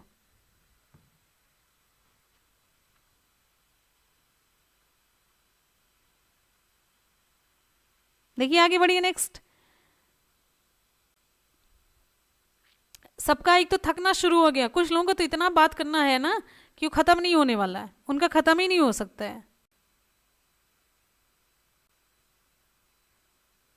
चलिए विश्व श्रमिक दिवस, यहां पर हमारा विकल्प सही हो जाता है विश्व श्रमिक दिवस, विकल्प आपका बी सही होता है 1 मई को, 1 मई को मनाया जाता है। अगला क्वेश्चन हमारा फटाफट से, making India awesome, making India awesome पुस्तक के लेखक कौन है? मेकिंग इंडिया ऑसम पुस्तक के लेखक कौन है? ऑसम, कितनी ऑसम, ऐसे वो वाला ऑसम है। मेकिंग इंडिया पुस्तक ऑसम पुस्तक के लेखक कौन है? चेतन भगत, जीत पायल, अमीश त्रिपाठी, कौन सा विकल्प आपका सही होगा?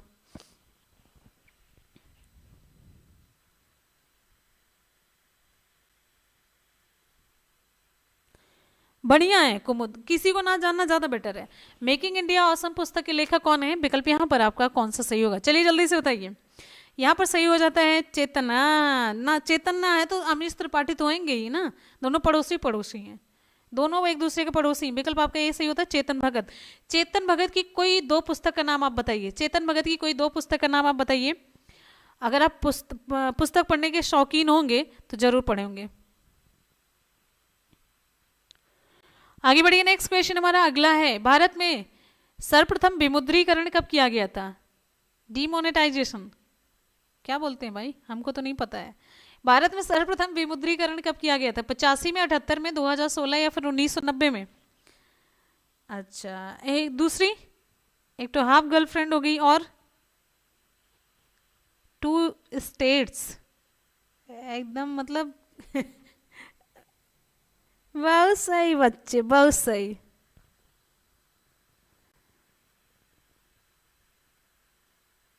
ये इसका सही जवाब, इसका सही जवाब हो जाता है 1978, वर्ष 1978 में। विकल्प आपका 20 ही होता है 1978, 1978, 1978। ठीक है,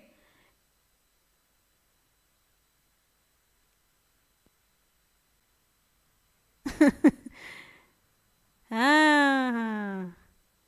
अगला क्वेश्चन है, उनकी बहुत सारी हैं, अच्छी हैं। बांग्लादेश की राजधानी और इनकी मुद्रा कौन सी है? बांग्लादेश की राजधानी और इसकी मुद्रा आपको बताना है। बांग्लादेश की राजधानी, बांग्लादेश की राजधानी और इसकी मुद्रा। बांग्लादेश की राजधानी ढाका हो गई है, बांग्लादेश की राजधानी ढाका हो गई है। अब मुद्रा कौन सी है? युआन है, रुपया, टका, रूबल।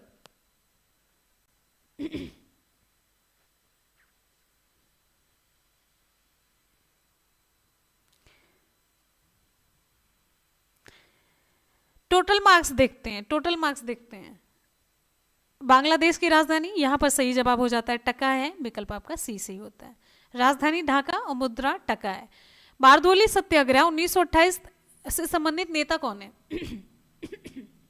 बारदोली सत्याग्रह 1928 से संबंधित नेता कौन सा हमारा विकल्प सही होगा?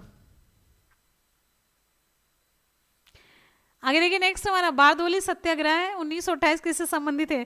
जैसे आप लोगों के मन में कितनी बातें चलती रहती है। हमने कहा कि टका है तो टके सिर भाजी, टके सिर खाजा शुरू हो गया। पता नहीं टका धका धक क्या लिखने लग जाते हैं, मतलब क्या कंट्रोल ही नहीं है कुछ, मतलब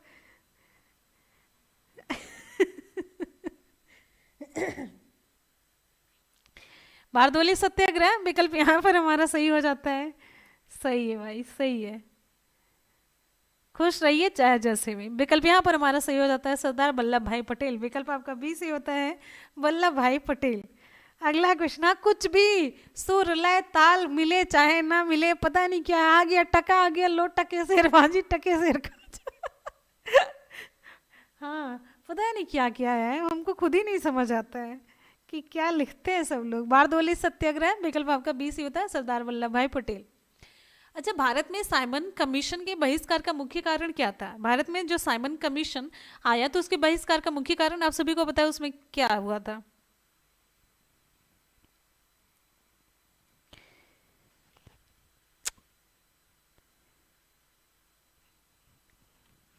हाँ, टकाटक एक आता है खाने वाला कुरकुरे टाइप का होता है। भारत में साइमन कमीशन, इसके बहिष्कार का मुख्य कारण था कि इसमें सभी जो सदस्य थे अंग्रेज थे, इसमें कोई भारतीय नहीं थे, तो इस वजह से इसका बहिष्कार किया गया था।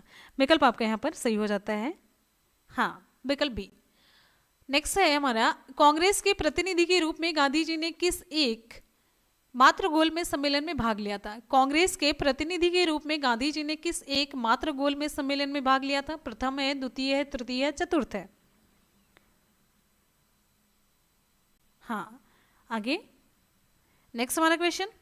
शाबाश। कांग्रेस के प्रतिनिधि के रूप में गांधी जी ने किस एकमात्र गोलमेज सम्मेलन में भाग लिया था? आप लोग डेली 10 बजे की क्लास ज्वाइन कीजिए, दोपहर के 2 बजे कंटिन्यू चलेगी। दोपहर की 2 बजे की क्लास कंटिन्यू अब चलेगी। 10 बजे और 2 बजे की क्लास जरूर ज्वाइन कीजिए। हम पता है एक एक टॉपिक कवर करने के पूरे मूड में हैं, लेकिन आप लोगों का एक साथ और सपोर्ट बहुत ज़रूरी है। जब तक आप लोगों का साथ और एक सपोर्ट नहीं मिलेगा सही तरीके से ना, फिर मेहनत करने का मन नहीं होता। एकदम से प्रैक्टिकल चीज़ आपको बता रहे हैं। और हमने ना कोई पेड कोर्स नहीं चला रखी, ना कोई प्राइवेट वीडियोज़ हैं, ना कोई ऐप किसी के माध्यम से। टोटल एकदम से सोशल प्लेटफॉर्म है, सारी चीज़ें ओपन है, एकदम से ओपन है।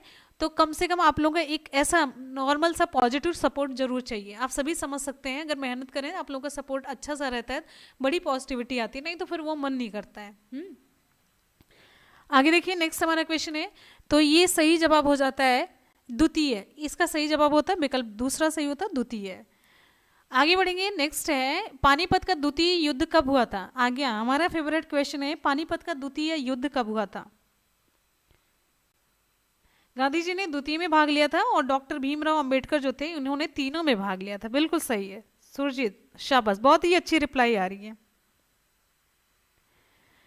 हम पूरी तरीके से दया नहीं, एकदम से दया नहीं, हम पूरा आपका साथ दे रहे हैं। दया की कोई बात नहीं बच्चे, एकदम से दया की कोई बात नहीं, पूरा साथ दे रहे हैं एकदम से। ऐसे ये कोई वो नहीं कर रहे हैं, हाँ पूरा आप लोगों का साथ दे रहे हैं। और अगर दया और ये सहानुभूति की बात, तो सारी चीज़ें हमारी आपके साथ हैं। आपके मतलब जैसे होता है नहीं, आपकी भलाई में हमारा मतलब पूरा सपोर्ट होगा हमेशा। हम आपसे हमेशा कह चुके हैं। तो बस खाली ये है कि अगर मैं वीडियोस अपलोड कर रही हूँ मेहनत से, तो टॉपिक हम पूरा कवर करने के मूड में है, तो उसका रिस्पॉन्स थोड़ा सा अच्छा आना चाहिए ना। पानीपत का द्वितीय विश्व युद्ध ये हुआ था 1556, राइट? हाँ, अगला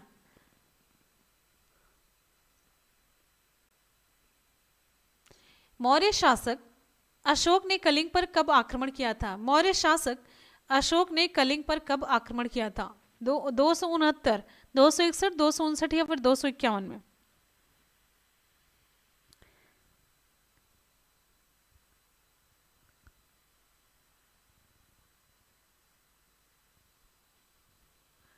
आगे नेक्स्ट, बहुत बढ़िया, शाबाश।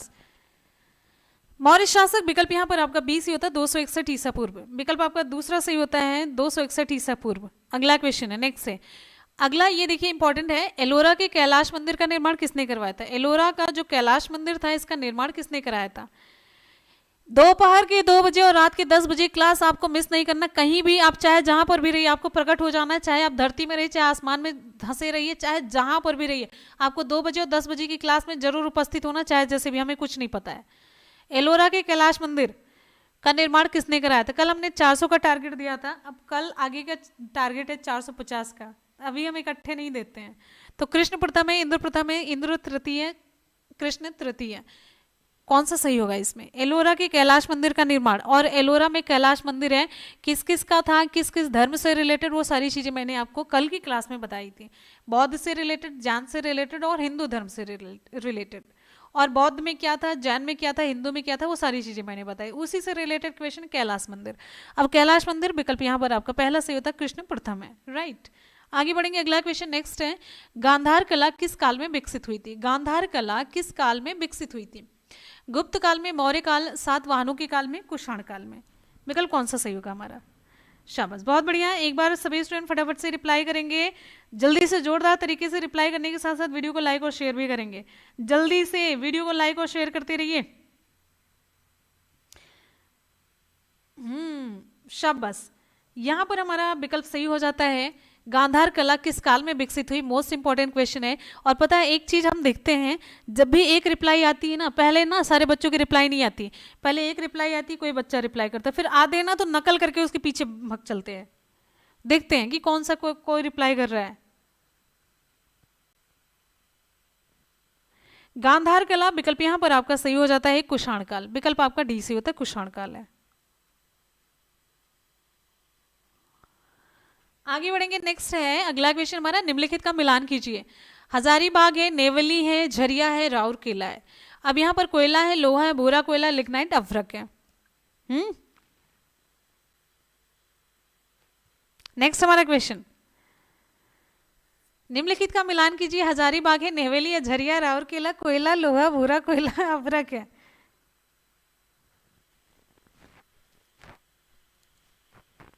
गांधारी कौन पूछे? दुर्योधन मम्मी नहीं रही, माता श्री रही।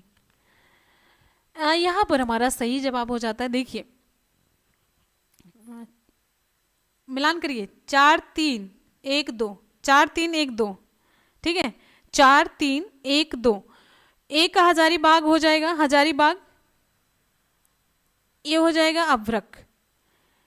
नेवेली जो है भूरा कोयला, झरिया एकदम से जग जाहिर है कोयला, राउरकेला बच रहा है तो डी का इधर दूसरा हो जाएगा, करेक्ट। 4 3 और 1 2 से मिलाना था, 4 3 1 2, करेक्ट, ये सही। अब यहाँ पर आपके 4 क्वेश्चन हो जाते थे यार। वैसे अगर ये परफेक्ट हो जाता कोड देना पड़ता है, मतलब यहाँ पर ए बी सी डी, तो लिखने में थोड़ा सा टाइप करने में बड़ी दिक्कत होती है उसमें। नेक्स्ट क्वेश्चन है हमारा अगला, यहाँ पर देखिए, भारत के किस राज्य को चावल का कटोरा, राइस बाउल कहा जाता है? राइस बाउल किसे कहा जाता है? आंध्र प्रदेश है, तमिलनाडु, केरल या कर्नाटक है? भारत के किस राज्य को चावल का कटोरा, राइस बाउल कहा जाता है? आंध्र प्रदेश, तमिलनाडु, केरल, कर्नाटक। आपको पर्सनली अगर कोई भी प्रॉब्लम हो किसी भी चीज़ से रिलेटेड, तो आप लोग मुझे मुनमुन ब्लॉग पर कमेंट कर सकते हैं, ठीक है। मुनमुन ब्लॉग पर जैसे कोई भी पर्सनल चीज़ें होती हैं तो वहाँ पर हम कमेंट उठा करके उसके रिप्लाई कर दिया करते हैं, ठीक है। तो वहाँ पर आप लोग, ये मेरा दूसरा चैनल, वहाँ पर आप लोग मुझसे जुड़ सकते हैं, मुझसे मिल सकते हैं, तो वहाँ पर पर्सनली अपनी कोई भी प्रॉब्लम शेयर कर सकते हैं, तो उसके रिप्लाई हम कर देते हैं। कभी कभी चीज़ें, बहुत सारी चीज़ें मन में चलती हैं, परेशानी, जिंदगी है तो हर कोई परेशान होता है। विकल्प यहाँ पर आपका सही हो जाता है। विकल्प बेटर रहता है कि हम आपस में शेयर करें, कोई भी ऐसी समस्या नहीं होती जिससे लोग परिचित नहीं है। जिंदगी है, दुनिया है, तो सारी चीज़ें हैं, सारी प्रॉब्लम है, लेकिन उससे बेटर हो जाता है कि एक दूसरे से शेयर करके ना हम एक समाधान निकालते हैं, समाधान निकाल करके ज़िंदगी में आगे बढ़ते हैं। छुपाना कोई तरीका नहीं होता, कोई छुपा करके आप कितने देर रह सकते, घुट जाएंगे, घुटने के बाद एक कंडीशन ऐसी आ जाती है कि हम कहीं गलत डायरेक्शन में चले जाते, कैसे चले, उससे बेटर हो जाता है कि आपस में शेयर करके तब सब एक दूसरे को अपनी प्रॉब्लम शेयर करते हैं कि भाई हाँ, सबके साथ कुछ ना कुछ है, कोई दिक्कत नहीं है। तो ज़िंदगी को हंसी खुशी बिताना चाहिए। नहीं हो पा रहा है, मुश्किलें आती हैं, एक दूसरे से वहाँ पर शेयर कर सकते, कोई दिक्कत नहीं। आगे बढ़ते हैं, नेक्स्ट क्वेश्चन हमारा,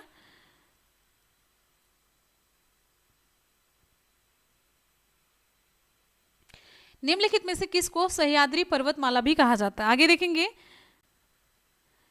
निम्नलिखित में से किसको सह्याद्री पर्वतमाला भी कहा जाता है? पूर्वी घाट है, पश्चिमी घाट, शिवालिक पहाड़ियां हैं, विंध्य पर्वत है। चलिए जल्दी से देखिए। पहले आप लोग रिप्लाई करिए, जितने भी बात के कमेंट है हमने बता दिया आपको, एक चैनल एकदम से फिक्स बता दिया आप लोगों की बातचीत का चैनल है, जिसमें आप लोग अपनी भड़ास निकाल सकते हैं, अपनी बातें निकाल सकते हैं, अपने मतलब जिंदगी की भड़ास जो कुछ भी है वो, तो वहां पर आप लोग मुझसे पूछ सकते हैं सारी डिटेल। तो निम्नलिखित में से किसको सह्याद्री पर्वतमाला भी कहा जाता है? ये सही जवाब हो जाता है इसका सह्याद्री पर्वतमाला। विकल्प आपका ये भी सही होता है, वेस्टर्न घाट है, पश्चिमी घाट को कहते हैं, राइट, पश्चिमी घाट को कहते हैं।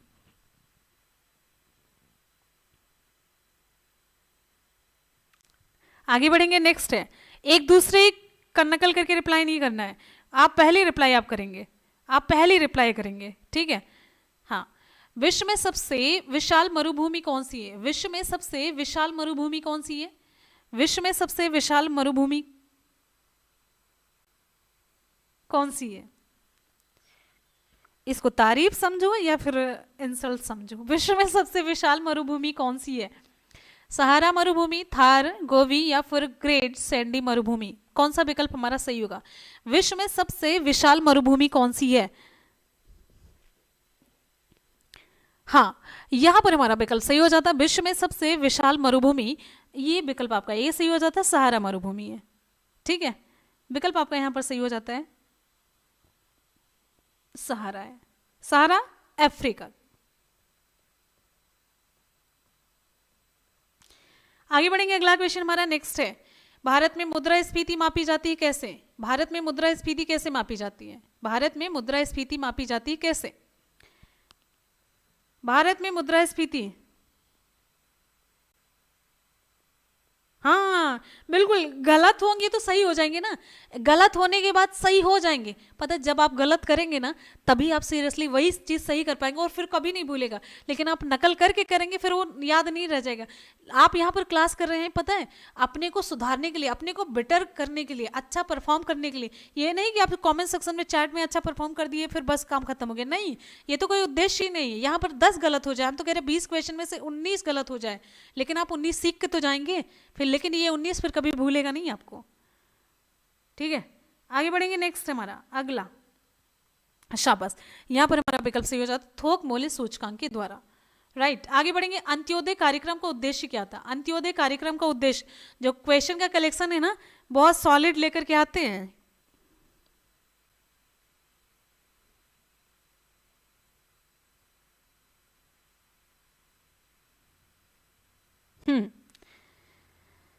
चलिए यहां पर हमारा विकल्प कौन सा सही होगा? अंत्योदय।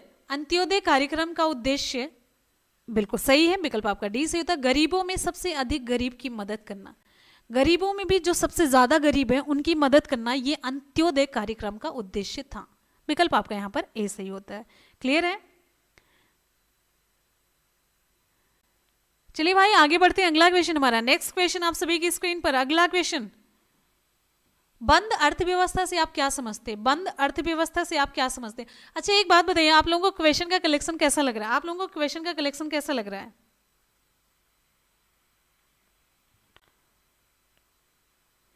बंद अर्थव्यवस्था से आप क्या समझते हैं?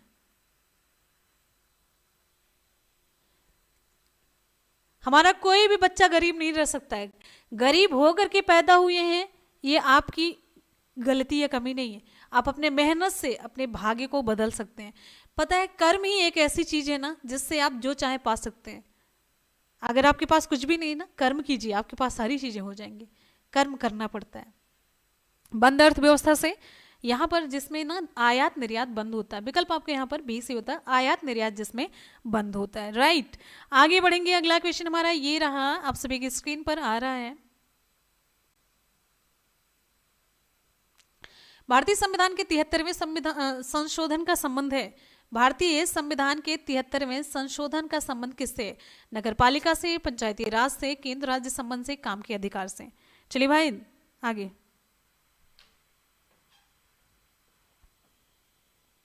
नेक्स्ट हमारा क्वेश्चन, भारतीय संविधान के 73वें संशोधन का संबंध किससे है? बहुत ही इंपॉर्टेंट क्वेश्चन है, बहुत ज्यादा इंपॉर्टेंट है, किसी का गलत नहीं होना चाहिए बिल्कुल भी। मोस्ट इंपॉर्टेंट क्वेश्चन है। भारतीय संविधान के 73वें संशोधन का संबंध किससे है? तो यहां पर आपका विकल्प सही हो जाता है, बिल्कुल सही, पंचायती राज से। बिल्कुल सही, विकल्प यहां पर आपका सही हो जाता है, पंचायती राज। करेक्ट, विकल्प आपका यहां पर भी सही होता है। समग्र रूप से भारतीय संविधान लागू हुआ। समग्र रूप से भारतीय संविधान कब लागू हुआ था? चलिए अभी हम लोगों ने गणतंत्र दिवस मनाया, गणतंत्र दिवस मनाया तो इससे एक पता चल गया 26 जनवरी ही होगी। गणतंत्र दिवस का मैंने नाम ले लिया, अब 3 तो यहाँ पर छोड़ ही देते हैं, बचा एक ही, 26 जनवरी कौन कहीं लिखा भी नहीं है। विकल्प यहाँ पर आपका ये सही होता है, समग्र रूप से भारतीय संविधान लागू हुआ था 26 जनवरी 1950 को। विकल्प आपका यहाँ पर ये सही होता है, समग्र रूप से भारतीय संविधान 26 जनवरी 1950 को लागू हुआ था। राइट, आगे बढ़ेंगे। अगला क्वेश्चन आप सभी की स्क्रीन पर, जोश और जुनून हमेशा होना चाहिए। भारत का प्रधानमंत्री बनने के लिए अपेक्षित न्यूनतम आयु कितनी है? आप एक चीज सोचिए, अगर सीरियसली आप ये क्लास नहीं ज्वाइन करते तो इसका मतलब आप जानते हैं आप इतने समय पे मोबाइल में कुछ ना कुछ इधर उधर कर रहे होते, या तो आप सॉन्ग सुन रहे होते, या फिर मूवीज देख रहे होते, या फिर फालतू की इधर उधर कोई ना कोई वीडियो इधर उधर आ ही जाती है वायरल टाइप की, तो वो देख रहे होते। तो इससे बेटर है कि आप अपने पढ़ाई पर फोकस करिए। भारत का प्रधानमंत्री बनने के लिए अपेक्षित न्यूनतम आयु कितनी है प्रधानमंत्री बनने के लिए?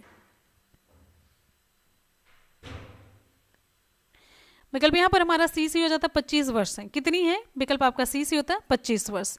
आगे बढ़ेंगे, अगला क्वेश्चन है। नेक्स्ट हमारा क्वेश्चन आप सभी के लिए, अगला क्वेश्चन ध्यान से देखिए। उपन्यास है देवदास, इसके लेखक कौन है? उपन्यास देवदास के लेखक का नाम आपको बताना है। उपन्यास देवदास के लेखक का नाम, रविन्द्रनाथ टैगोर, बंकिम चंद्र चट्टोपाध्याय, शरद चंद्र चट्टोपाध्याय, या फिर मुंशी प्रेमचंद। आप कुछ ना कुछ तो देख ही रहे होते हैं और उसका कोई मतलब नहीं, मत देखा करिए। चलिए आगे बढ़ते हैं, नेक्स्ट क्वेश्चन हमारा, अगला क्वेश्चन आप सभी के लिए।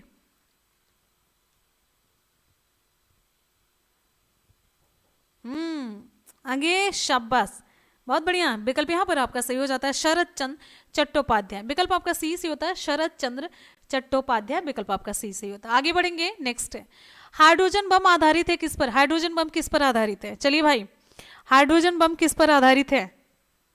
हाइड्रोजन बम किस पर आधारित है? हाइड्रोजन बम हाँ शरद चंद्र, ओके, हाँ ठीक है, ओके मान लिया, आंख दिखाने की जरूरत नहीं है। हाइड्रोजन बम आधारित है, नाभिकीय, ना ना ना, किसने बोला? विकल्प यहाँ पर आपका सही हो जाता है, हाइड्रोजन बम आधारित है, हाइड्रोजन बम आधारित है, नाभिकीय संलयन की प्रक्रिया है, विकल्प आपका यहाँ पर ये सही होता है, नाभिकीय संलयन। आप लोग गलती कर देते हैं हमेशा ये इस बात पे।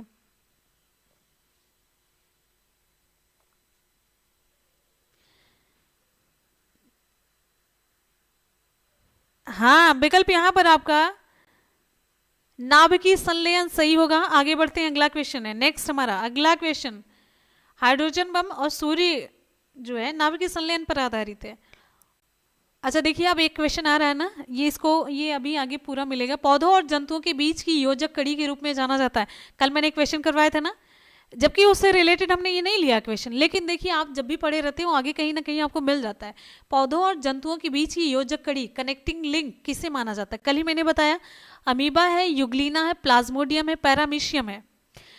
कल मैंने जो बताया था एक्स्ट्रा फैक्ट के रूप में बताया था, एक्स्ट्रा फैक्ट के रूप में हमने बताया था इसे, एक्स्ट्रा फैक्ट के रूप में। तो पौधों और जंतुओं के बीच की जो योजक कड़ी है, इसमें हमारा विकल्प सही हो जाता है, हाँ युग्लिना सही जवाब होता है। अब टिक भी नहीं आ रहा है, अच्छा अब टिक की जगह पर इमोजी आने लग गई, दूसरा सही तो दो इमोजी, वो भी रोने वाली। विकल्प आपका बी सही होता है, युग्लिना है। क्लियर है?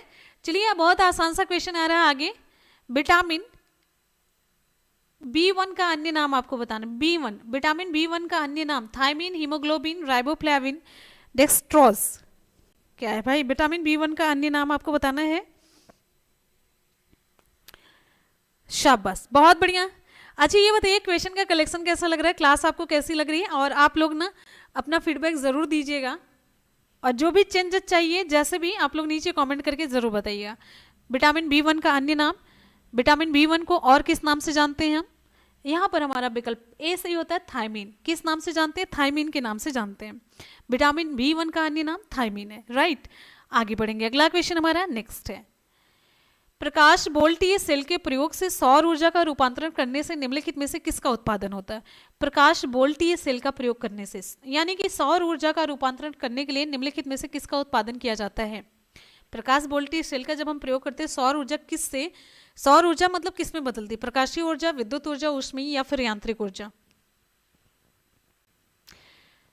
कल साइंस, ठीक है सुरभि, बिल्कुल। लेकिन एक चीज है, आप लोग ना वीडियो को एकदम से शेयर करेंगे, ज्यादा से ज्यादा शेयर करेंगे जोरदार तरीके से कम एक वीडियो अगर हम ऐसे अपलोड करें तो एक दिन में कम से कम बस इतना तो हो जाए, 10 के हो जाए, इतना टारगेट, और इतना शेयर आप कर ही सकते हैं। तो थोड़ा सा बस सपोर्ट करिए, और एक वीडियो बनने में बड़ी मेहनत लगती है, तो कम से कम हमने कोई भी पेड कोर्स कुछ नहीं चलाया, तो आप लोग बस खाली शेयर तो जरूर किया करिए। अगर हम आपके लिए इतना कर सकते हैं, थोड़ा सा आप लोग करिए, ज़्यादा नहीं, बस ज़्यादा कुछ नहीं, और बाकी आप लोग पढ़ते रहिए। प्रकाश वोल्टी सेल के प्रयोग से सौर ऊर्जा का रूपांतरण करने से निम्नलिखित में से किस ऊर्जा का उत्पादन होता है? यहाँ पर हमारा विकल्प बी से होता है, विद्युत ऊर्जा है, ठीक है। चलिए आगे बढ़ते हैं, नेक्स्ट हमारा क्वेश्चन अगला, उत्तर प्रदेश में 18, हम पूरा करेंगे जितनी भी चीजें आप कहेंगे सारा हम पूरा एकदम से हमने वादा कर रखा है, लेकिन बस आप लोग भी वादा करिए कि शेयर जरूर करते रहिए। उत्तर प्रदेश में 1860 ईस्वी में निम्नलिखित में से किन दो संग्रहालयों को मिलाकर के एक कर दिया गया था? कौन सा सही होगा? आगे देखिए, उत्तर प्रदेश में 1860 में निम्नलिखित में से किन दो संग्रहालयों को मिलाकर के एक कर दिया गया था? डेली आप सभी की क्लास 10 बजे, दोपहर के 2 बजे, कभी मत भूलिएगा। यहां पर हमारा विकल्प सही हो जाता है इलाहाबाद और लखनऊ को, विकल्प आपका ए सही होता है, इलाहाबाद लखनऊ, राइट। चलिए भाई आगे बढ़ते हैं, अगला क्वेश्चन नेक्स्ट हमारा आप सभी की स्क्रीन पर, देवा शरीफ उत्तर प्रदेश में कहाँ स्थित है? बहुत इंपॉर्टेंट क्वेश्चन, आपको मैंने बताया एक मेले से रिलेटेड क्वेश्चन जरूर पूछा जाता है। देवा शरीफ उत्तर प्रदेश में कहाँ स्थित है? देवा शरीफ उत्तर प्रदेश में कहाँ स्थित है? लखनऊ है, बाराबंकी, बस्ती, सीतापुर है। फटाफट से रिप्लाई करते रहिए, जल्दी जल्दी से। देवा शरीफ उत्तर प्रदेश में कहाँ स्थित है? देवा शरीफ उत्तर प्रदेश में कहाँ पर स्थित है? लखनऊ, बाराबंकी, बस्ती, सीतापुर।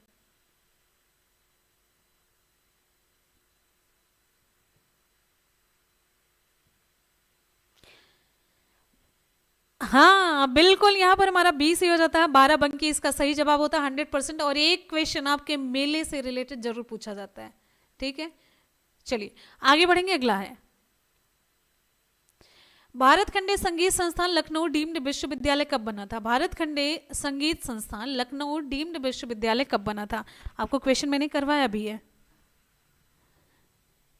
भारत खंडे संगीत संस्थान लखनऊ डीम्ड विश्वविद्यालय कब बना था?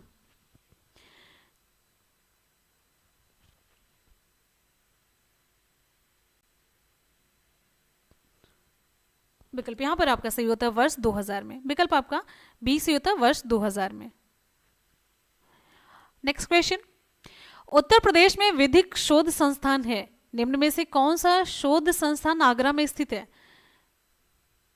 अब यहां पर आपको सिंपल सा बताना है कि निम्न में से कौन सा शोध संस्थान आगरा में स्थित है। Defence research laboratory, central building research institute, area delivery research and defence institute, या फिर सेंट्रल ड्रग रिसर्च इंस्टीट्यूट।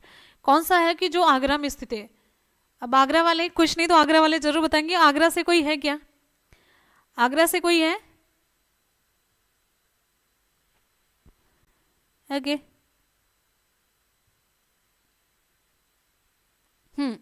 तो यहां पर हमारा विकल्प सही हो जाता है विकल्प सी, बड़का वाला, area delivery research and defence institute. आगे बढ़ेंगे, नेक्स्ट है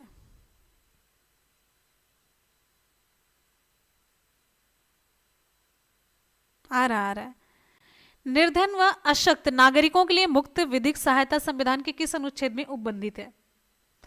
निर्धन व अशक्त नागरिकों के लिए मुक्त विधिक सहायता संविधान के किस अनुच्छेद में उपबंधित है? कौन सा अनुच्छेद है? इसके बाद हम अभी रिवीजन कर लेते हैं हम लोग। सेंट्रल ड्रग जो है ना वो CDRI इसमें है, लखनऊ में है। निर्धन व अशक्त नागरिकों के लिए मुक्त विधिक सहायता संविधान के किस अनुच्छेद में उपबंधित है? अनुच्छेद 15। कौन सा सही होगा? बिल्कुल सही भाई, कहाँ से पढ़े रहते हो एकदम से। मतलब अनुच्छेद 39 का है ये। विकल्प हमारा 20 ही होता है, अनुच्छेद 39 का इसका सही जवाब है। राइट, शाबाश, क्या बात है भाई, 39 का सही जवाब होता है।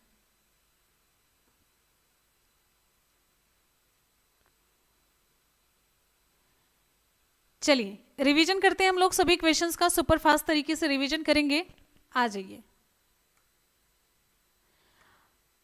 आप लोग रिवीजन के लिए रेडी हैं?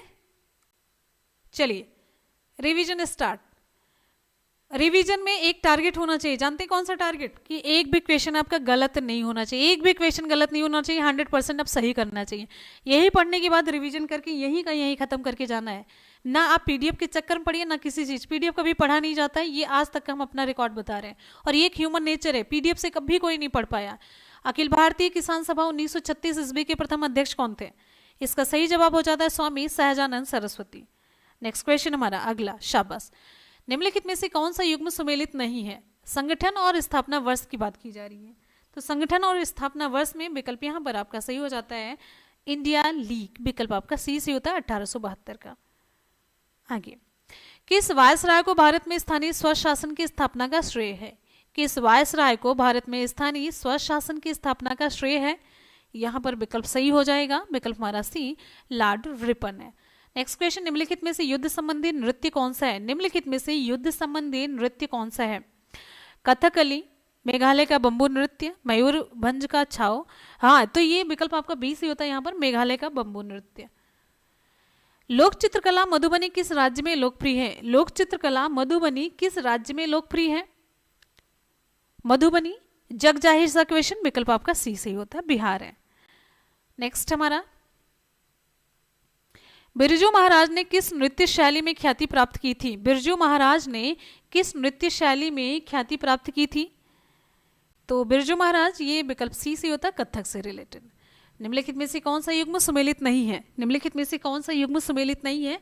तो यहाँ पर ये स्टेपीज, ये सही होता है स्टेपी, ये सुमेलित नहीं है भारत से। गांधी सागर, जवाहर सागर, राणा प्रताप सागर बांध किस नदी पर निर्मित है?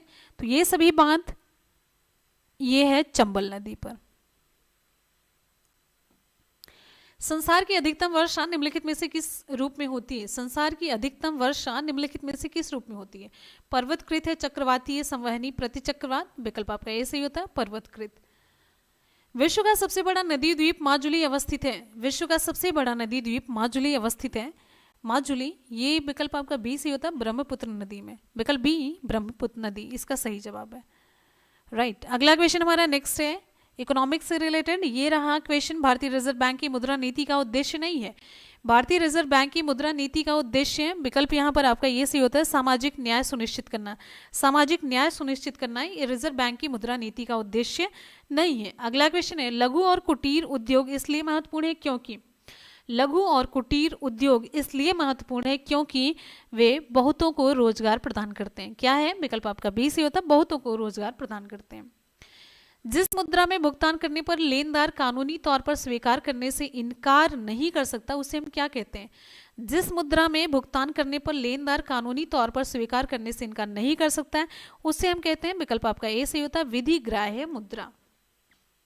भारत में निर्धनता के स्तर का आकलन कैसे किया जाता है? भारत में निर्धनता के स्तर का आकलन परिवार के उपभोग व्यय के आधार पर किया जाता है। विकल्प आपका सी सही होता है। राज्य की कार्यपालिका का प्रमुख कौन होता है? राज्य की कार्यपालिका का प्रमुख, राज्य की कार्यपालिका का प्रमुख होता है, विकल्प आपका ए सही होता है राज्यपाल। विकल्प ए हमारा सही होता है राज्यपाल। भारत के राजनैतिक दलों को राष्ट्रीय या क्षेत्रीय दलों का दर्जा कौन प्रदान करता है? भारत के राजनैतिक दलों को राष्ट्रीय या क्षेत्रीय दलों का दर्जा कौन प्रदान करता है? तो ये सही हो जाता है आपका विकल्प बी चुनाव आयोग। राइट, भारतीय संविधान में समवर्ती सूची किसके संविधान से ली गई है? भारतीय संविधान में समवर्ती सूची किसके संविधान से ली गई है? भारतीय संविधान में समवर्ती सूची किसके संविधान से ली गई है? तो ये रहा विकल्प आपका डी सी होता है ऑस्ट्रेलिया, इसका सही जवाब है। सरकारी संपत्ति को नष्ट ना करना ये क्या है? सरकारी संपत्ति को नष्ट ना करना ये क्या है? ये एक नागरिक कर्तव्य है। ये विकल्प आपका सही हो जाता है डी के स्थान पर, लेकिन विकल्प सी है। बटरफ्लाई शब्द किस खेल से संबंधित है? बटरफ्लाई शब्द किस खेल से संबंधित है? विकल्प ए हमारा सही होता है तैराकी से संबंधित है। फटाफट से रिप्लाई करते रहिए, हमसे पहले आपकी रिप्लाई आनी चाहिए। ऊंचाई पर चढ़ता हुआ व्यक्ति आगे की ओर क्यों झुक जाता है? ऊंचाई पर चढ़ता हुआ व्यक्ति स्थायित्व को बढ़ाने के लिए, जिससे कि बैलेंस बना रहे, इसलिए आगे की ओर झुक जाता है। मेनली ये गुरुत्व केंद्र से संबंधित कॉन्सेप्ट है। कोशिका में पाया जाने वाला आनुवांशिक पदार्थ कौन सा है? कोशिका में पाया जाने वाला आनुवांशिक पदार्थ, कोशिका में पाया जाने वाला आनुवांशिक पदार्थ विकल्प ए सही होता है डीऑक्सी, डीएनए है डीऑक्सी राइबोन्यूक्लिक एसिड, जो कि पॉलीन्यूक्लियोटाइड से मिलकर के बना होता है। डीएनए का जो डबल हेलिक्स मॉडल है वाटसन और क्रिक ने प्रस्तुत किया था, और ये आनुवांशिक पदार्थ है। आनुवांशिक पदार्थ मतलब माता पिता से सूचनाओं को, कहने का मतलब एक पीढ़ी से सूचना को अगली पीढ़ी में ट्रांसफर करता है। प्रेशर कुकर में खाना जल्दी पकता है क्योंकि? प्रेशर कुकर में खाना जल्दी पकने का रीजन है क्वथन अधिक ताप पर होने लगता है। विकल्प आपका ए सही होता है क्वथन अधिक ताप पर होने लगता है। आगे बढ़ेंगे, अगला है निम्नलिखित में से कौन सा युग्म सुमेलित नहीं है? तो विटामिन ए की कमी से रतौंधी होता सही है, विटामिन बी की कमी से बेरी बेरी सही है, विटामिन सी से स्कर्वी सही है, विटामिन डी से नपुंसकता ये गलत है, विटामिन डी से रिकेट्स हो जाता है। नेक्स्ट है कल्प योजना संबंधित है, कल्प योजना संबंधित है, ये कल्प योजना प्राथमिक शिक्षा से संबंधित है। विकल्प है। अगला क्वेश्चन हमारा ये रहा, उत्तर प्रदेश में स्कूल चलो अभियान की शुरुआत कब की गई थी? उत्तर प्रदेश में स्कूल चलो अभियान की शुरुआत विकल्प आपका सी सही होता है 2000 में। नेक्स्ट क्वेश्चन हमारा, ठुमरी गायिका गिरजा देवी का संबंध किससे? ठुमरी गायिका गिरजा देवी का संबंध किससे? ठुमरी गायिका गिरजा देवी का संबंध विकल्प आपका यहाँ पर ए सही होता है बनारस घराने से। एक सूची को दूसरी सूची से मिलान करना है और सही चयन करना, तो हम चलिए मिला देते हैं। ए पशु मेला ये बटेश्वर से संबंधित है, बी ध्रुपद मेला वाराणसी से, गोविंद साहब का ये सी का हो जाता अम्बेडकर नगर, माघ मेला विकल्प आपका यहाँ पर ए सही होता है इलाहाबाद है। नेक्स्ट है पर्सनल कंप्यूटरों को किस रूप में एक साथ, पर्सनल कंप्यूटरों को किसके रूप में एक साथ कनेक्ट किया जा सकता है? सर्वर है, सुपर कंप्यूटर, एंटरप्राइज है, नेटवर्क है। यहाँ पर हमारा विकल्प ए सी हो जाता है, सर्वर है। करेक्ट। नेक्स्ट क्वेश्चन है प्रोजेक्ट टाइगर प्रारंभ हुआ था। प्रोजेक्ट टाइगर कब प्रारंभ किया गया था? प्रोजेक्ट टाइगर प्रारंभ हुआ, प्रोजेक्ट टाइगर प्रारंभ हुआ कब? चलिए ये क्वेश्चन देखिए कितनी बार हर एग्जाम में लगभग पूछा जाता है, हर एग्जाम का फेवरेट होता है। 1 अप्रैल 1973 को। बांदीपुर राष्ट्रीय उद्यान का संबंध किससे? बांदीपुर राष्ट्रीय उद्यान का संबंध, बांदीपुर राष्ट्रीय उद्यान का संबंध ये बाघ से है, जो कि ये बांदीपुर ये कर्नाटक में है। ठीक।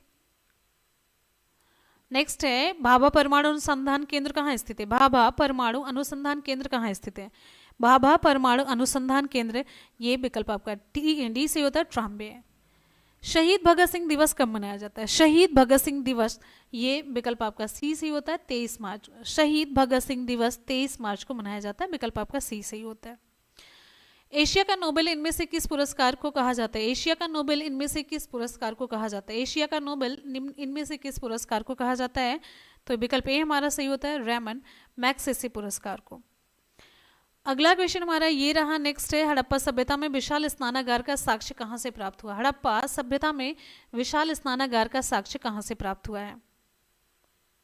विकल्प आपका बी सही हो जाता है, मोहनजोदड़ो इसका सही जवाब है।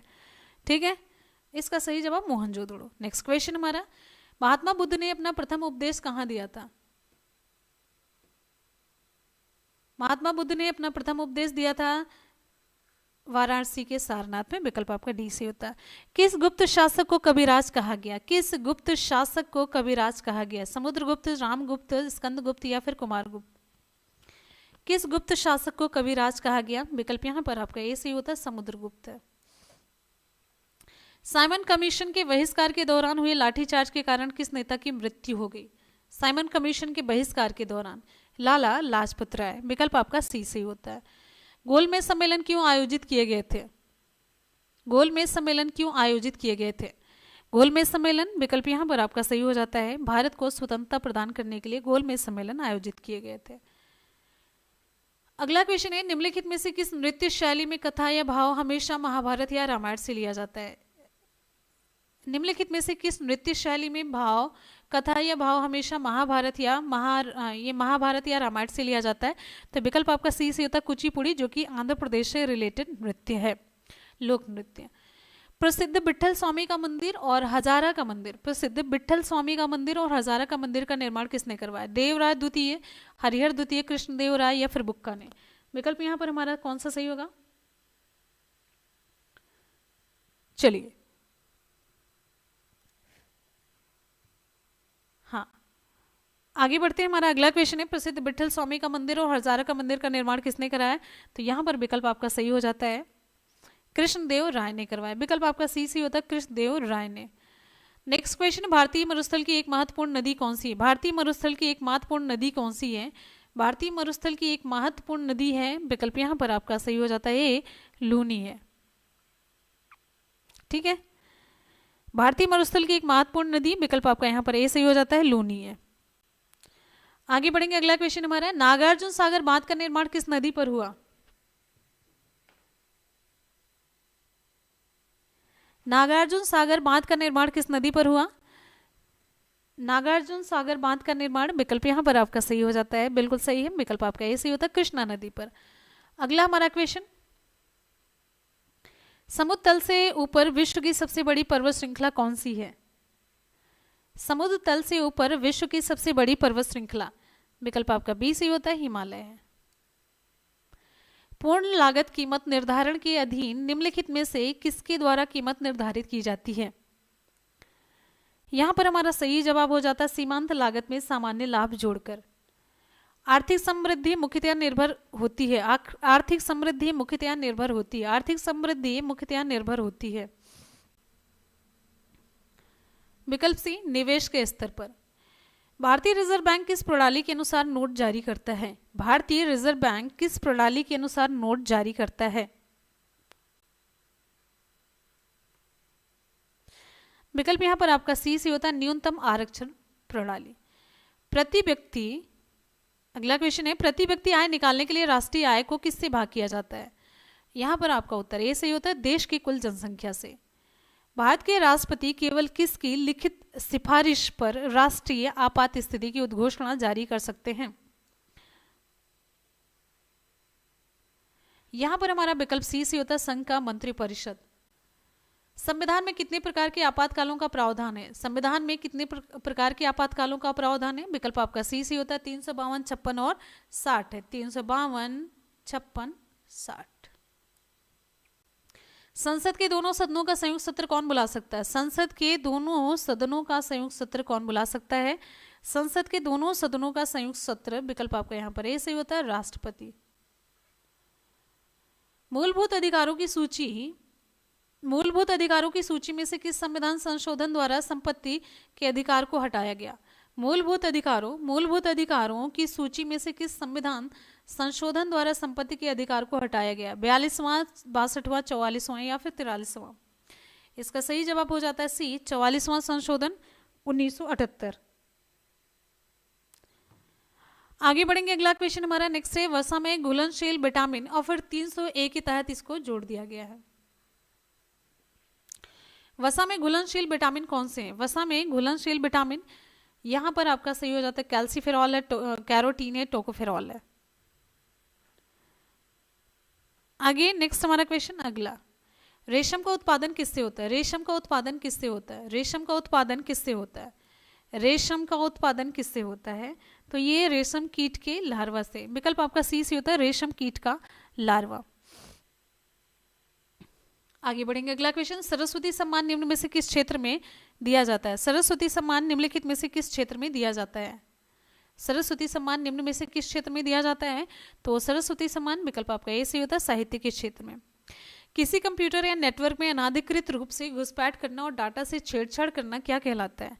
किसी कंप्यूटर या नेटवर्क में अनाधिकृत रूप से घुसपैठ करना, तो ये सही हो जाता है विकल्प आपका ए, हैकिंग है। विकल्प आपका ए सही होता है हैकिंग है। अगला क्वेश्चन हमारा नेक्स्ट है, ये रहा, चंद्रशेखर आजाद कृषि और तकनीकी विश्वविद्यालय निम्नलिखित में से किस नगर में स्थित है? चंद्रशेखर आजाद कृषि और तकनीकी विश्वविद्यालय निम्नलिखित में से किस नगर में स्थित है? तो यहाँ पर हमारा विकल्प सही हो जाता है सी, कानपुर है। इसका सही जवाब कानपुर है।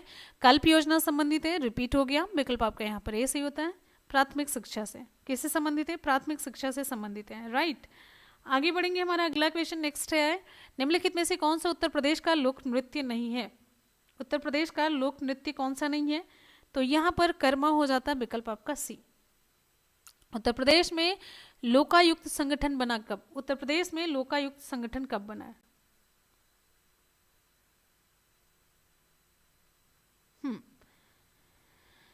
चलिए भाई आगे बढ़ते हैं, लोकायुक्त संगठन कब बना? तो विकल्प यहाँ पर कौन सा सही होगा?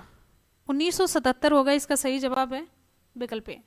आगे बढ़ेंगे, अगला, उत्तर प्रदेश में नियोजन की कितने स्तरीय प्रणाली लागू है? विकल्प यहाँ पर आपका सही हो जाता है बी, 3 स्तरीय।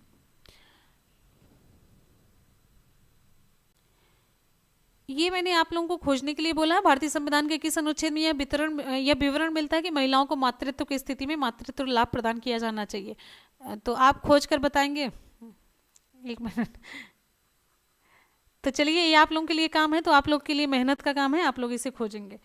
आगे बढ़ेंगे, अगला क्वेश्चन है ये, पारिस्थितिकी तंत्र के पादपों और प्राणियों के पारस्परिक संबंधों का आधार क्या है? अब मुझे नहीं पता है। अगला, पारिस्थितिकी तंत्र के पादपों और प्राणियों के पारस्परिक संबंधों का आधार, यहां पर हमारा विकल्प सही हो जाता है पोषण संबंध है। विकल्प आपका बी सही होता है। नेक्स्ट है, इनमें से कौन सा जैव विविधता के लिए बड़ा खतरा है? जैव विविधता के लिए विकल्प आपका बी सही होता है हिमालय में अगम्य आवास। रेडियोधर्मी प्रदूषण से निम्न कथनों में से कौन सा सही होगा? जब रेडियोधर्मी प्रदूषण होगा तो पशुओं में ये आनुवांशिक परिवर्तन लाता है, मृदा से इसका कोई संबंध नहीं होगा, ये रुधिर संचार में व्यवधान करता है, और चौथा हो जाए कैंसर पैदा करता है। तो 1, 3 और 4 आपका सही होता है। विकल्प आपका सी सही होता है, करेक्ट। आगे, विश्व, यहाँ पर विश्व श्रमिक दिवस किस दिन मनाया जाता है? विश्व श्रमिक दिवस किस दिन मनाया जाता है? तो इसका सही जवाब हो जाता है 1 मई को मनाया जाता है, राइट। विकल्प आपका बी सही होता है 1 मई, इसका सही जवाब है। मेकिंग इंडिया ऑसम पुस्तक के लेखक कौन है? मेकिंग इंडिया ऑसम पुस्तक के लेखक कौन है? चलिए जल्दी से बताइए, मेकिंग इंडिया ऑसम पुस्तक के लेखक। चलिए विकल्प यहाँ पर हमारा सही हो जाता है चेतन भगत। विकल्प ए सही होता है चेतन भगत। भारत में सर्वप्रथम विमुद्रीकरण कब किया गया था? भारत में सर्वप्रथम विमुद्रीकरण 1978। इसका सही जवाब होता है विकल्प बी।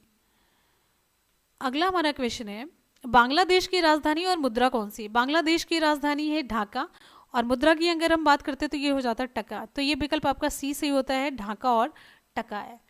बारदोली सत्याग्रह से संबंधित नेता, बारदोली सत्याग्रह से संबंधित नेता का नाम है वल्लभ भाई पटेल। बारदोली सत्याग्रह से संबंधित नेता है सरदार वल्लभ भाई पटेल। विकल्प आपका बी सही होता है। अगला है, भारत में साइमन कमीशन के बहिष्कार का मुख्य कारण था। भारत में साइमन कमीशन के बहिष्कार का मुख्य कारण, इसके सभी सदस्य अंग्रेज थे। कांग्रेस के प्रतिनिधि के रूप में गांधी जी ने किस एक मात्र गोलमेज सम्मेलन में भाग लिया था? कांग्रेस के प्रतिनिधि के रूप में गांधी जी ने किस एक मात्र गोलमेज सम्मेलन में भाग लिया था? तो इसका सही जवाब हो जाता है विकल्प आपका बी सही होता है, द्वितीय। विकल्प बी सही होता है, द्वितीय। पानीपत का द्वितीय युद्ध कब हुआ था? पानीपत का द्वितीय युद्ध कब हुआ था? पानीपत का द्वितीय युद्ध कब हुआ था? विकल्प आपका बी सही होता है 1556 में। विकल्प यहाँ पर हमारा बी सही होता है 1556, इसका सही जवाब है। द्वितीय विश्व युद्ध। अच्छा ये बताइए, पानीपत का प्रथम विश्व युद्ध कब हुआ था? हाँ पानीपत का प्रथम युद्ध कब हुआ था? प्रथम विश्व युद्ध पानीपत का कैसे जोड़ रहे हैं? तो पानीपत का प्रथम युद्ध आपको बताना है, द्वितीय हमने बता दिया। अच्छा आगे बढ़ेंगे, नेक्स्ट हमारा क्वेश्चन ये रहा, मौर्य शासक अशोक ने कलिंग पर कब आक्रमण किया था? मौर्य शासक अशोक ने कलिंग पर कब आक्रमण किया था? तो 269 261 ईसा पूर्व, ये सही हो जाता है। अच्छा 1526, बिल्कुल सही 1526। पहला जो था पानीपत का प्रथम युद्ध ये 1526 में लड़ा गया था। अच्छा किसके बीच में लड़ा गया था? किस किस के बीच में लड़ा गया था? ये किस किस के बीच में लड़ा गया था? 1556 का किसके बीच में लड़ा गया था? मौर्य शासक अशोक ने कलिंग पर आक्रमण, विकल्प आपका बी सही होता है 261 ईसा पूर्व में। अगला ये इंपॉर्टेंट क्वेश्चन है, एलोरा के कैलाश मंदिर का निर्माण किसने करवाया?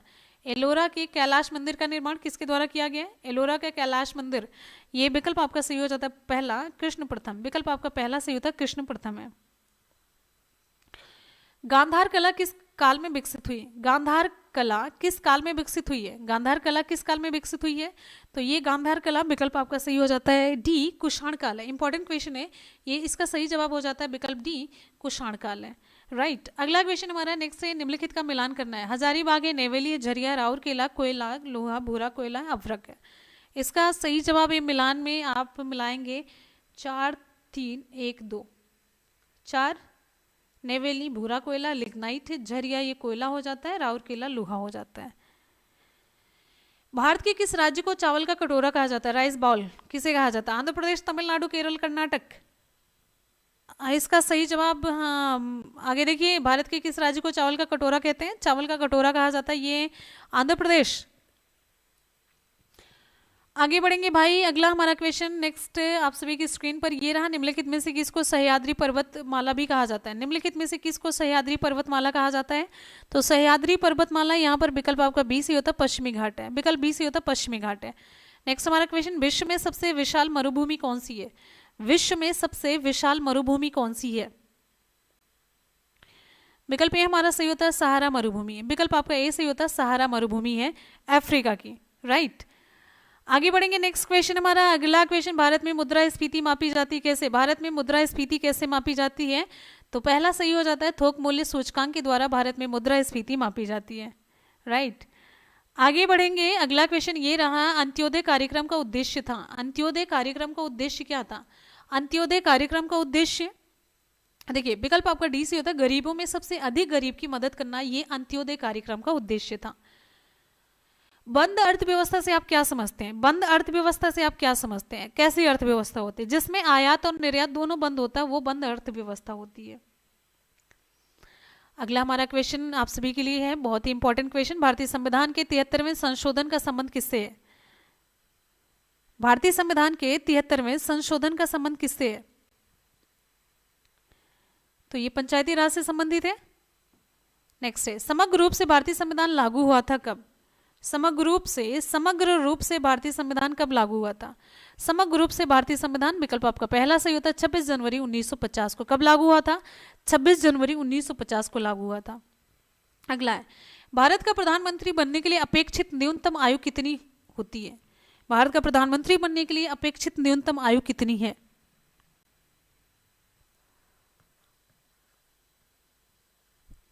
विकल्प सी हमारा सही होता है 25 वर्ष है। उपन्यास देवदास का लेखक कौन है? उपन्यास देवदास का लेखक किसे माना जाता है? उपन्यास देवदास का लेखक, यहां पर हमारा उत्तर सही हो जाता है उपन्यास देवदास का लेखक, विकल्प यहां पर आपका सही हो जाता है शरद चंद्र चट्टोपाध्याय। विकल्प सी हमारा सही होता है शरद चंद्र चट्टोपाध्याय। हाइड्रोजन बम आधारित है किस पर? हाइड्रोजन बम किस पर आधारित है? हाइड्रोजन बम किस पर आधारित है? विकल्प आपका पहला सही होता है नाभिकीय संलयन पर। विकल्प आपका पहला सही होता है नाभिकीय संलयन, इसका सही जवाब है।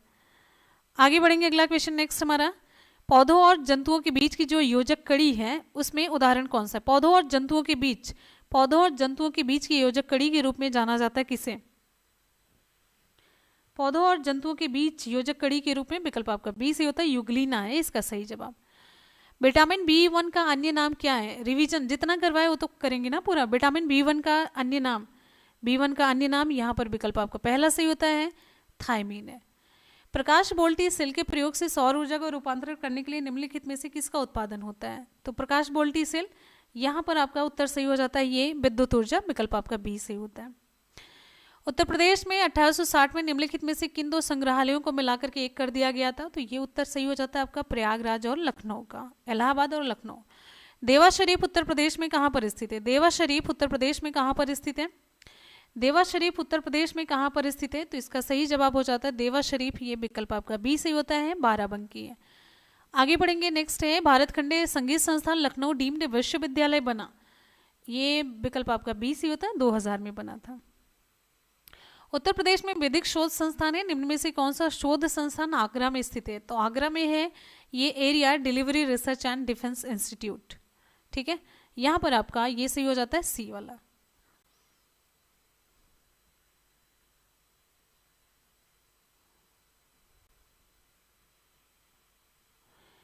अगला क्वेश्चन, निर्धन व अशक्त नागरिकों के लिए मुक्त विधिक सहायता संविधान के किस अनुच्छेद में उपबंधित है? निर्धन और अशक्त नागरिकों के लिए मुक्त विधिक सहायता संविधान के किस अनुच्छेद में उपबंधित है? अनुच्छेद 39 का ही इसका सही जवाब हो जाता है, ठीक है। तो यहाँ पर पूरा रिवीजन आपका कंप्लीट हो जाता है और आप सभी लोग ये नोट कर लीजिए कि एक बार जितने भी स्टूडेंट हैं वीडियो को लाइक और शेयर जरूर करेंगे जाते जाते, और साथ ही साथ में आप टेलीग्राम से जुड़ जाइए। टेलीग्राम आप one day exam target by Munmun करेंगे, ठीक है, one day exam target by Munmun करेंगे तो आपको टेलीग्राम का ऑफिशियल चैनल मिल जाएगा जिसपे सेम यही लोगो बना हुआ, आप देखेंगे यही लोगो वनडे एग्जाम टारगेट का है, नीचे ये टारगेट लिखा हुआ होना चाहिए, ठीक है। और साथ ही साथ में आपकी डेली क्लासेस होंगी, तो दोपहर के 2 बजे की क्लास और रात के 10 बजे की क्लास आप बिल्कुल भी मिस नहीं करेंगे। रात 10 बजे की और दिन के 2 बजे की क्लास बिल्कुल भी मिस नहीं करेंगे, ठीक है। हाँ, तो ये रहा, और साथ ही साथ आप लोग मुझसे मिल सकते हैं और अपनी कोई भी पर्सनल चीज़ें, चाहे जैसे भी प्रॉब्लम है, चाहे जैसे भी बातें, आप मुझसे शेयर कर सकते हैं मुनमुन ब्लॉग्स पर, ठीक है। तो ये आज की क्लास आपको कैसी लगी, क्वेश्चन का कलेक्शन कैसा लगा, और साथ ही साथ में हाँ, अच्छा मिठाई भी मिलना चाहिए, ओह हाँ भाई ये बात तो है, आप लोग इतनी मेहनत करते हैं तो मिठाई तो ज़रूर मिलनी चाहिए, अगर पास में होता तो ज़रूर हम बांट दिया करते हैं, सीरियसली। ओह गणतंत्र दिवस वाली, हाँ ये भी बात सही है, बच्चों को तो खिलाना भी चाहिए, ये भी दोनों बातें सही है। हाँ, आप लोगों का हक भी बनता है। हाँ, आज के सवाल की तरफ आइए, आज का सवाल आप सभी के लिए, 4 अक्टूबर मनाया जाता है किस लिए? आज का सवाल सभी के लिए, आज के सवाल की रिप्लाई आप लोग कमेंट सेक्शन में क्या करिए, एक भी रिप्लाई कमेंट सेक्शन में आती नहीं है। आज का सवाल 4 अक्टूबर मनाया जाता है किस रूप में? तो ये रहा आज का सवाल।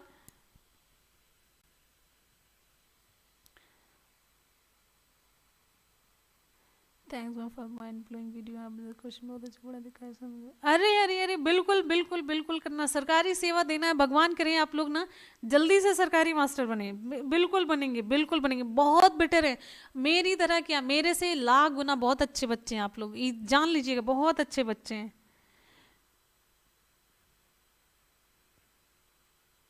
मैम तगड़े वाली साइंस की लिंक दे दीजिए, तगड़ी क्या लिखा है? सुमन ऑफिशियल ब्लॉग, समझ नहीं है, हम शायद पढ़ नहीं पा रहे हैं क्या? तगड़ी वाले साइंस के, अच्छा, ओके ठीक।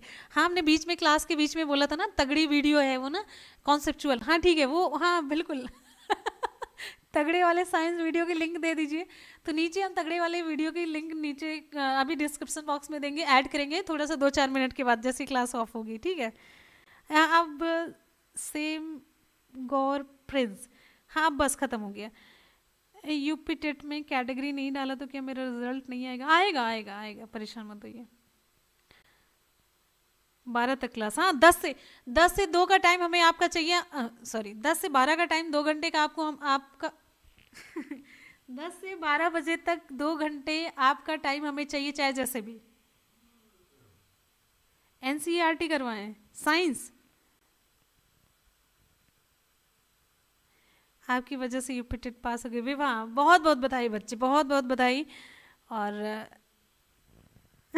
ठीक है, चलिए अब जा रहे हैं ना, आप लोग भी आराम कर लीजिए, अब रेस्ट कर लीजिए, एकदम से सो जाइए। आप सो जाइए, सुबह जल्दी उठिएगा, फिर उसके बाद से कल आपको क्लास मिलेगी कंटिन्यू। देखिए कंटिन्यूटी आपकी ब्रेक नहीं होनी चाहिए, पढ़ाई कंटिन्यू रखना है। और आप लोग मुनमुन ब्लॉग से जुड़ जाइए, कुछ आपको मोटिवेशनल वीडियोस वहाँ पर देखने को मिल जाएंगे। तो मिलते हैं फिर आपसे कल, तब तक के लिए गुड बाय, टेक केयर। हाँ पूरे टाइम रहे हैं, बहुत बहुत जितने भी बच्चे पूरे टाइम रहे ना, सबका तहे दिल से बहुत बहुत शुक्रिया। आप अभी मेहनत करेंगे उसका फल जरूर मिलेगा, 100% मिलेगा। और क्वेश्चन का कलेक्शन आपको बहुत तगड़ा हम प्रोवाइड कराएंगे हमेशा, कोई कॉम्प्रोमाइज़ नहीं करेंगे, आप परेशान मत होइए बिल्कुल भी। मैम कुछ भी, बस मास्टर नहीं, बस हमें आपका टाइम चाहिए और आपका कंसंट्रेशन, और खाली कुछ करना है तो बस खाली वीडियो को शेयर ज़रूर करते रहिए, शेयर करते रहिए। बाकी हम तो एकदम से तहलका मचा देंगे एग्ज़ाम को, मतलब तोड़ फोड़ के आपको आना ही है, पेपर ऊपर तो ना उड़ जाएगा, ऐसा होना है। सभी से गुड नाइट, मिलते हैं फिर। थैंक यू सो मच जुड़ने के लिए, सभी का बहुत बहुत शुक्रिया। मिलते हैं फिर कल नेक्स्ट वीडियो में। पढ़ते रहिए, मेहनत करते रहिए, सफलता जरूर मिलेगी। इसी के साथ मिलेंगे कल नेक्स्ट वीडियो में, तब तक के लिए good bye and take care. Thank you so much, love you all, bye bye and take care. जय हिंद, वंदे मातरम।